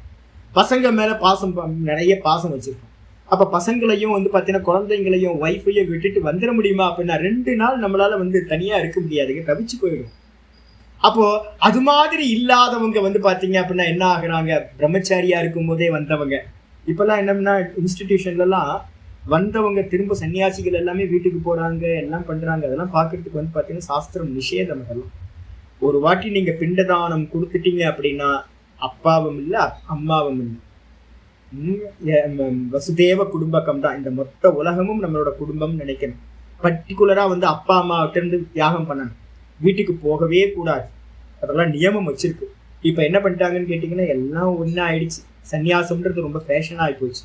ஆனா ஆச்சாரியர் என்ன சொல்றாரு, எல்லா இடத்துலயும் இருக்கிற பிரம்மம் தான் எல்லா ஜீவராசிகளுக்கு உள்ளாரையும் இருக்கு, அதுதான் நிஷ்கிரிய ஆத்மாவா இருக்கு அப்படின்னு எவன் ஆத்ம ஞானத்தை அடைந்தானோ அப்படிப்பட்டவன் ச திருஷ்ட அதிர்ஷ்ட இஷ்ட விஷய ஆஷிர் விவர்ஜிததையா, அவன் ஆத்மாவை நல்லா அறிஞ்ச காரணத்தினால என்ன பண்ணிட்டான் அப்படின்னா திருஷ்ட விஷயத்துல அவனுக்கு எந்த ஒரு அடைய வேண்டியதும் இல்லை, எந்த பலன் மேலையும் ஆசை இல்லை. அதிர்ஷ்டம் பரலோக பலன்கள் ஏதாவது அடையணுமா, அதுலயும் அவனுக்கு ஆசையே இல்லை. அதுக்கப்புறம் அவனுக்கு இஷ்டமானது அடைஞ்சுக்கணுமா, அதுலயும் இல்லை. திருஷ்ட அதிர்ஷ்ட இஷ்ட இந்த 3 விஷயத்துல இருக்கிற ஆஷீஹி ஆசைன்னு அர்த்தம். அந்த ஆசைகள் விவர்ஜிததையா, விவர்ஜிதத்தையானா நீங்கிய காரணத்தால், இல்லாத காரணத்தால். என்ன மாதிரி நிறைய சன்னியாசிகள் ரிஷிகேஷ்ல இருக்காங்க, நிறைய இந்தியா ஃபுல்லா வந்து பாத்தீங்கன்னா ஒண்ணு வேணாம். திருவண்ணாமலையில எடுத்துக்கிட்டீங்கன்னா அவ்வளவு சாதுக்கள் இருக்காங்க, நல்ல சாதுக்கள் இருக்காங்க. நான் வந்து பாத்தீங்கன்னா கிரிவலம் போற சன்னியாசிகள் கொஞ்சம் பேர் இருக்காங்க. நான் வந்து இப்ப இங்க இருந்து போகும்போதே யாராவது எதிர்க்க வருவாங்க, சாமி என்ன வேணும், ஏதாவது வேணுமா, ஒண்ணு வேணாம் சார். இந்த வார்த்தையை கேட்கும் போது எனக்கு வந்து பாத்தீங்கன்னா அவ்வளவு சந்தோஷம்.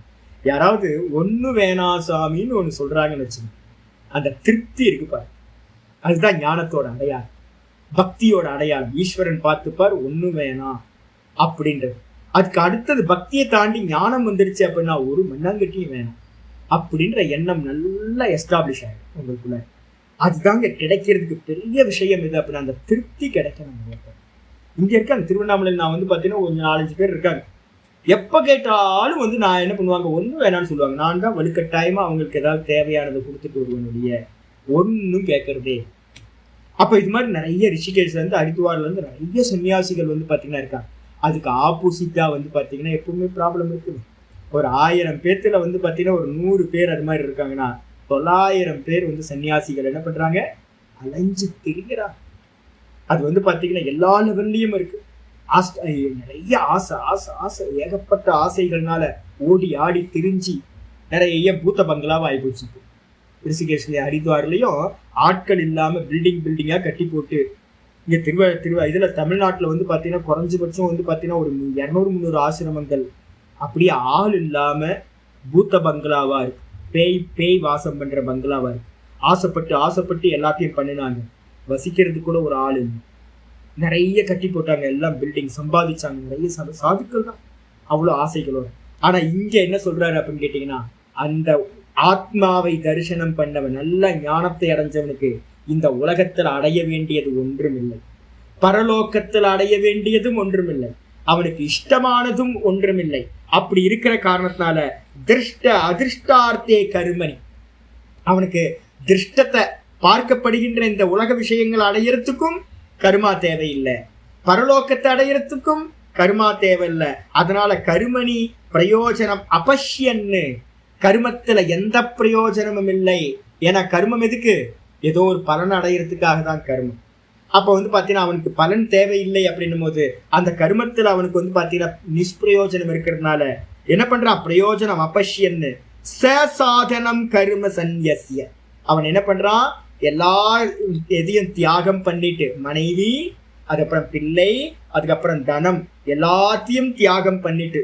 சன்னியாசம் ரொம்ப அற்புதமா நடக்கணும்.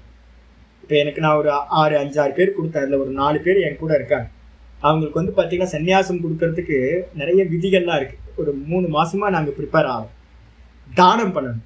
என்கிட்ட வந்தவங்க எல்லாம் விட்டுட்டு வந்தவங்க, இதெல்லாமே விட்டுட்டு வந்தவங்களுக்கு நானே பணத்தை கொடுத்து தானம் பண்ணுங்கன்னு நானே வந்து பாத்தீங்கன்னா கொடுத்தேன். ஒவ்வொருத்தரும் சன்னியாசிகள் சொல்லுவாங்க, சாமி எங்கள்கிட்ட கொடுக்கறதுக்கு ஒண்ணுமே இல்லையே சாமி, எல்லாத்தையும் எல்லாம் விட்டுட்டு வந்தாச்சு அப்படின்னு. விட்டுட்டு வந்தாலும் கூட நான் அவங்களுக்கு தனத்தை கொடுத்து இதெல்லாம் தானம் பண்ணுங்க அப்படின்னு சொல்றது. எனக்கு சிரிப்பு வரும், ஒண்ணுமே இல்லாதவன் வந்து எப்படி தானம் பண்றது. எல்லாத்தையும் விட்டாச்சு. வாஸ்தவத்துல அதுதான் சந்நியாசம். திரும்ப தொடக்கூடாது. அதனால நம்ம சொல்றோம் என்னன்னு கேட்டீங்கன்னா, இப்ப இருக்கிற சந்நியாசம் எப்படின்னா, வீட்டுக்கு வெளியில ஃப்ரண்ட் டோர் வழியா வர்றது, அதே வீட்டுக்குள்ளார பேக் டோர் வழியா நுழையிற மாதிரி இப்ப இருக்க சன்னியாசம். அதே வீட்டுக்குள்ளதான் நுழைஞ்சிருக்கும், ஆனா என்னது பின்பக்கமா நுழைஞ்சது இப்ப நடக்கிறது. ஒரு சுவாமி வந்து பாத்தீங்கன்னா சன்னியாசம் எடுத்தேன். சன்னியாசம் எடுத்து நான் கேட்டேன், அப்பெல்லாம் சின்ன பையன், நான் ரொம்ப வயசு கம்மி. சன்னியாசம் எடுக்கும்போது, சுவாமி எல்லாத்தையும் விட்டுற முடியுமா சுவாமி, உங்களால அவ்வளவு பக்குவம் இருக்கா சுவாமி உங்களுக்கு அப்படின்னு கேட்டேன். அவர் ஒரு கம்பெனியில வந்து பாத்தீங்கன்னா பெரிய சிஇஓவா இருந்தவர், பெரிய ஒரு டைரக்டரா இருந்தார். அவருக்கு பெரிய கம்பெனி, சென்னையில இருக்கிற கம்பெனி. அதுல இருந்து வரும்போது அவர் சொன்னாரு, மறுநாள் சன்னியாசம் நடக்கும் போது, சுவாமி இந்த வாட்ச் நான் வந்து யாருக்காவது கொடுக்க போறேன் சுவாமி அப்படின்னு. வாட்சா? சன்னியாசம் வந்து எதை பண்றாரு, அவருக்கு பிரியமான ஒரு வாட்ச். அந்த வாட்சை வந்து பாத்தீங்கன்னா ஒருத்தருக்கு வந்து உங்களுக்கு வேணுமான்னு கேட்டாரு. நான் சொல்லிட்டேன், ஒன்றும் வேணாம் சாமி. நான் அவருக்கு பாடம் படிச்சு கொடுத்தேன். அவர் சொன்னார், சுவாமி நீங்க இந்த வாட்சை வச்சுக்கீங்க அப்படின்னாரு. இல்ல சாமி வேணாம், வேற யாருக்காவது கொடுத்துருங்க அப்படின்னு. அவர் என்ன பண்ணார், வேற ஒருத்தருக்கு கொடுத்துட்டு ஒரு வாட்சை கொடுத்துட்டு சன்னியாசம் பண்ணிக்கிட்டார். எவ்வளவு அற்புதம் இல்லை? இப்ப இருக்க சன்னியாசம், மாடர்ன் சன்னியாசம் எப்படி இருக்கு அப்படின்னா, தியாகம் இல்லவே இல்லை. விஸ்வஜித் யாகம் அப்படின்னு ஒரு யாகம் இருக்கு. கட்டோபனிஷத் யாராவது படிச்சிருந்தீங்கன்னா தெரியும். விஸ்வஜித் யாகம் அப்படின்னு ஒரு யாகம் இருக்கு. என்னன்னு கேட்டீங்கன்னா, இந்த மொத்த உலகத்தையும் ஜெயிக்கணும்னா என்னன்னா, தான் இருக்கிற மொத்தத்தையும் தியாகம் பண்ணணும், தானம் பண்ணணும். சர்வஸ்வதானம் அப்படின்னு பேர். எல்லாத்தையும் வந்து பாத்தீங்கன்னா கொடுத்துட்டு தான் சந்நியாசம் பண்ணணும். இதெல்லாம் வந்து பாத்தீங்கன்னா நோட் பண்ணீங்க. யாருக்காவது வந்து சன்னியாசம் கேட்டீங்க அப்படின்னா கொடுக்க மாட்டேன்னு. யாராவது சன்னியாசம் பண்ணணும் அப்படின்னா, என்னோட சிஷ்யர்கள் எப்படி எல்லாத்தையும் விட்டுட்டு வந்தாங்களோ அது மாதிரி விட்டுட்டு வந்தால் மட்டும்தான் அது வாஸ்தவத்துல சாஸ்திரியமான சந்நியாசம். நான் எதையும் விடமாட்டேன் ஆனா சந்நியாசம் எடுக்கணும் அப்படின்னு சொன்னீங்கன்னா அது ஆபாச சந்நியாசம். அந்த சந்நியாசம் உங்களுக்கு மோட்சத்துக்கு உதவவே உதவாது. இதுதான் முக்கியம். அப்ப வந்து பாத்தீங்கன்னா எல்லாத்தையும் தானம் பண்ணணும், எல்லாத்தையும். அப்ப பென்ஷன்ல நீங்க டிபெண்ட் பண்ணிருந்தீங்க அப்படின்னா அது சன்னியாசமே இல்லை. அதுக்காக முக்கியமா நம்ம சொல்றோம், சன்னியாசம் எடுத்துக்காதீங்க. அது மாதிரி உங்களுக்கு வந்து பாத்தீங்கன்னா பகவான் பார்த்துப்பார் அப்படின்ற எண்ணம் இருந்தாதான் நீங்க சன்னியாசம் எடுக்கணும். இல்லை அப்படின்னா உங்களுக்கு வந்து பணத்தையோ இதையோ டிபெண்ட் பண்ணீங்கன்னா சன்னியாசம் இல்லைன்னு அர்த்தம். தான்கிட்ட இருக்கிறது எல்லாத்தையும் தியாகம் பண்ணாதான் சன்னியாசம். அதுக்கு பேர் சன்னியாசம்ன்றதுக்கு அர்த்தமே சம்யக்கு பூர்வம், நன்றாக தியாகம் பண்றது. நியாசம் நல்லா தியாகம் பண்றது, சம்மு நியாசம்னு பேர். நல்லா தியாகம் பண்றது, எல்லாத்தையும் தூக்கி போடுறது. தூக்கி போட்டுட்டு எடுத்தாதான் அது சன்னியாசம். அதான் வைதிக சன்னியாசம். ஃபேமிலியையும் விடணும், கூட இருக்கிறது எல்லாம். அதனால ஆச்சாரியர் சொல்ற சசாதனம் அப்படின்ற வார்த்தையை சேர்க்கிறார். சாதனத்தோடு கூடி. சாதனம் எதுன்னு சொன்ன 3, மனைவி, குழந்தைங்க, அப்புறம் தனம். இந்த 3மே கருமத்துக்கு சாதனம். அப்ப இந்த 4த்தையும் தியாகம் பண்ணிட்டு கர்ம சந்நியஸ்ய ஷரீர யாத்ரா மாத்திர சேஷ்டோ சொல்லிட்டாரு பாருங்க. இந்த சரீரம் நிக்கிறதுக்கு என்ன வேணுமோ அதை மட்டும் பண்ணிக்கிட்டு, யதிஹி யதியானவன் சந்நியாசியானவன் ஞானனிஷ்டோ முச்சியத்தை இது. அவன் என்ன பண்றான், எதுக்காக ஜீவனம் பண்ணணும், ஞானத்தை அடைஞ்ச ஞானத்துல நிக்கிறதுக்காக. ரமண பகவான் வந்தார், வெறும் கௌபீனத்தோட தான் வந்து உட்கார்ந்தார். இங்க வேற எதுவுமே இல்லை.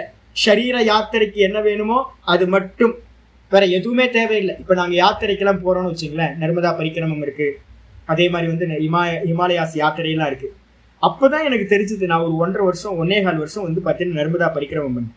எனக்கு அப்பதான் தெரிஞ்சது, நம்ம வச்சிருக்கிறது எல்லா திங்ஸுமே வந்து பாத்தீங்கன்னா அனாவசியமா ஓவர் ஆடம்பரம் தான். நம்ம இருக்கிறது எல்லாமே வெறும் ஜீவனத்துக்கு என்ன அப்படின்னு கேட்டீங்கன்னா, ஒருவேளை ஃபுட்டு, அது கூட வந்து பாத்தீங்கன்னா அப்படின்னா ரொம்ப தேவையில்லை. ஒரு சின்ன ஜோல்னா பை வச்சிருக்கேன், ஒரு மந்திர புஷ்பம், ஒரு சின்ன புக்கு, வேற எதுவுமே இருக்காது. ஒரு கௌப்பீனம், அந்த கௌப்பீனத்தையும் இடுப்புல கட்டியிருப்பேன். ஒரு டவல், அதையும் இடுப்புல கட்டியிருப்பேன். 2 ஒரு போத்திக்கிறதுக்கு வந்து ஒரு பெட்ஷீட்டும், கீழே விரிக்கிறதுக்கு வந்து ஒரு பிளாங்கெட்டும் இருந்துச்சு. அதை எடுத்து தோல்ல போட்டு கட்டிக்கிட்டேன்னு வச்சுங்களேன். ஏக்க வஸ்திரம், ஒரு தண்டம், ஏக்க வஸ்திரம், வேற எதுவுமே தேவையில்லை. உங்களுக்கு ஜீவனம் வந்து பாத்தீங்கன்னா நல்ல முறையில போயிட்டே இருக்கும், ஒன்றும் பிரச்சனை இல்லை. அப்ப நம்ம எல்லாம் வந்து பாத்தீங்க அப்படின்னா அதிகமா நிறைய வஸ்துக்களை வச்சுக்கிறோம், அதை மெயின்டைன் பண்ண வேண்டியிருக்கு. இப்ப சன்னியாசியா இருந்தோம்னு வச்சுங்களா, அதான் சொல்லிட்டாரு. என்னன்னு கேட்டீங்கன்னா, வெறும் சரீர யாத்திரைக்கு என்ன தேவையோ, இந்த சரீரம் வந்து ஜீவிச்சுக்கிறதுக்கு என்ன தேவையோ அதை மட்டும் பண்ணிக்கிட்டு, அந்த கருமத்தை மட்டும் பண்ணிக்கிட்டு, யதியானவன் சன்னியாசி, யதின்றவன், இந்த சன்னியாசியானவன் என்ன பண்றான், ஞான நிஷ்டக, ஞான நிஷ்டையில தான் தான் தான் தான் தான்ல நிக்கிறதுலயே கவனமா வச்சிருக்கிறவன் அவன் என்ன பண்றான்? முச்சியதே, இந்த சம்சாரத்திலிருந்து விடுபடுகின்றான். இது ஏத்தம் அர்த்தம் தரிசயித்தும் ஆக. இந்த விஷயத்தை நமக்கு காட்டுறதுக்காக தான் இந்த 21வது ஸ்லோகத்தை ஆச்சாரியார் சொல்றார். அப்போ 20வது ஸ்லோகம் ஒருத்தர் ஞானத்தோட இருந்துகிட்டு ஏதாவது நடுவுல பிரேக் இருந்துச்சு அப்படின்னா, தடைகள் ஏதாவது இருந்துச்சுன்னா அங்கேயே கண்டினியூ பண்றது. ஆனா கண்டினியூ பண்றது எப்படி இருக்கணும்? லோக சங்கிரகம் இருக்கணும். உங்களுக்குன்னு ஆசை இருக்கக்கூடாது. எல்லா ஆசைகளையும் விட்டுட்டு நீங்க ஜீவிக்கிறது அந்த வீட்டுல இருந்துகிட்டு சப்போர்ட்டா உங்க ஒய்ஃபுக்கோ இல்ல உங்க அம்மாக்கோ இல்ல யாருக்கோ சப்போர்ட்டா இருந்துகிட்டு நீங்க என்ன பண்ணணும்? லோக சங்கிரகமாதான் கர்மம் பண்ணணும். வேற எதுலயும் ஆசை இல்லாதவனா இருக்கணும். இன்னொன்னு 21வது ஸ்லோகம் சொல்லுது, என்ன மாதிரி சன்னியாசிகள் கல்யாணம் பண்ணிக்காமையே அப்பா அம்மாவை விட்டுட்டு நேரடியா விரக்தனா வந்தாச்சு. எங்களுக்கு பாத்தீங்கன்னா சன்னியாசத்தை எடுத்துக்கிட்டு நிஷ்டைக்காக காரியம் பண்ற. ஒருத்தர் ஞானத்தோட நின்றுவார், இன்னொரு வாய்ப்பு இருக்கு, ஞான நிஷ்டை அடையறதுக்கு சர்வத்தையும் பரித்தியாகம் பண்ணுவார். ஜனக மகாராஜா எக்ஸாம்பிள் 20வது ஸ்லோகம்.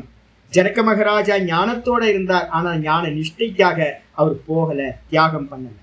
யாக்ஞவல்யர் என்ன பண்ணார்? ஞானத்தை அடைஞ்சார், ஞான நிஷ்டைக்காக 2 வைஃபையும் விட்டுட்டு பெரிய யூனிவர்சிட்டியையும் விட்டுட்டு அவர் என்ன பண்ணார்? போயாச்சு காட்டு. அப்ப 2 ஸ்லோகங்கள், ஒன்னு 20, ஒன்னு 21. இந்த 2 ஸ்லோகங்களுக்கு நாளைக்கு 21வது ஸ்லோகத்தை நம்ம பார்க்கலாம். ஓம் பூர்ணமத பூர்ணமிதம் பூர்ணாத் பூர்ணமுதச்யதே பூர்ணஸ்ய பூர்ணமாதாய பூர்ணமேவாவசிஷ்யதே. ஓம் சாந்தி சாந்தி சாந்தி. हरिः ओम श्री गुरुभ्यो नमः. हरिः ओम. गीताशास्त्रमिदं पुण्यं यः पठेत् प्रयतः विष्णोपदमवाप्नोति भयशोकादिवर्जितः. गीताध्ययनशीलस्य प्राणायामपरस्य च नैव सन्ति हि पापानि पूर्वजन्मकृतानि च. मलनिर्मोचनं पुंसां जलस्नानं दिने दिने सकृद्गीताम्बसि स्नानं संसारमलनाशनं. गीतासु गीता कर्तव्या किमन्यैः शास्त्रविस्तरैः या स्वयं पद्मनाभस्य मुखपद्मात् विनिश्रुता. भारतामृत सर्वस्वं विष्णोवक्त्रात् विनिश्रुतं. गीता गंगोतकं पीत्वा पुनर्जन्म न विद्यते. सर्वोपनिषदो गावः दोग्धा गोपालनन्दनः. पार्थो वत्ससुधीर्भोक्ता दुग्धं गीतामृतमहत्. एकं शास्त्रं देवकीपुत्रगीतम्. एको देवो देवकीपुत्र एव. एको मन्त्रस्तस्य नामानि यानि. कर्माप्येकं तस्य देवस्य सेवा. इति श्रीमद्भगवद्गीता माहात्म्यं संपूर्णम्. ओम श्री कृष्णाय परमात्मने नमः. श्री कृष्ण कृष्ण कृष्ण कायेन वाचा मनसेन्द्रियैर्वा बुद्ध्यात्मना वा प्रकृते स्वभावात् करोमि यद्यत् सकलं परस्मै नारायणायेति समर्पयामि. ओम तत्सत्. इति परब्रह्मार्पणमस्तु. नारायण नारायण. இப்ப ஸ்லோகங்கள், இந்த ஸ்லோகங்கள் ஜஸ்டிஃபை பண்றதுக்காக எடுக்காதீங்க, ஒரு கைட்லைன். இதுதான் நமக்கு பாத்தீங்கன்னா பகவான் சொல்றது. நம்ம போக வேண்டிய தூரம் பார்த்தீங்கன்னா தூரம் இருக்கலாம், ஆனால் சரியான பாதையில புரிதலோட நம்ம போகணும். சொசைட்டியையும் கரெக்டாக பார்க்கணும், நம்மளையும் இந்த சாஸ்திரத்தை வச்சு சரியா பார்க்கணும். அதனால நம்ம எங்கேயும் எரர் பண்ணவே கூடாது, எஸ்கேபிசம் இருக்கக்கூடாது, அதே மாதிரி ஜஸ்டிஃபிகேஷன் இருக்கக்கூடாது. இந்த 2த்தையும் விட்டுருங்க எப்போவுமே. ஒரு சாதகனா இருக்கும்போது பலகீனமா, ஆமா பலகீனம், எனக்கு இன்னும் பலம் வரல அப்படின்னு நினைச்சாதான் நம்ம பலமா ஆக முடியும். நம்ம பார்த்தீங்கன்னா காம்ப்ரமைஸ் பண்ணிக்கிட்டு நம்மளை வேற ஒன்றா பாவிச்சுக்கிட்டு நம்ம சுப்பீரியர் காம்ப்ளெக்ஸ் ஏதாவது வந்துருச்சு அப்படின்னா நம்ம எல்லாம் பார்த்தீங்கன்னா வேற மாதிரி நினைப்போம். அப்போ பலகீனத்தோடையே இருந்துருவோம், மூடி மறைக்கிற மாதிரி ஆகிடும். அதனால இதுதான் கைட்லைன். இந்த கைட்லைனை வச்சுக்கிட்டு நம்ம ட்ராவல் பண்ண போகிறோம்.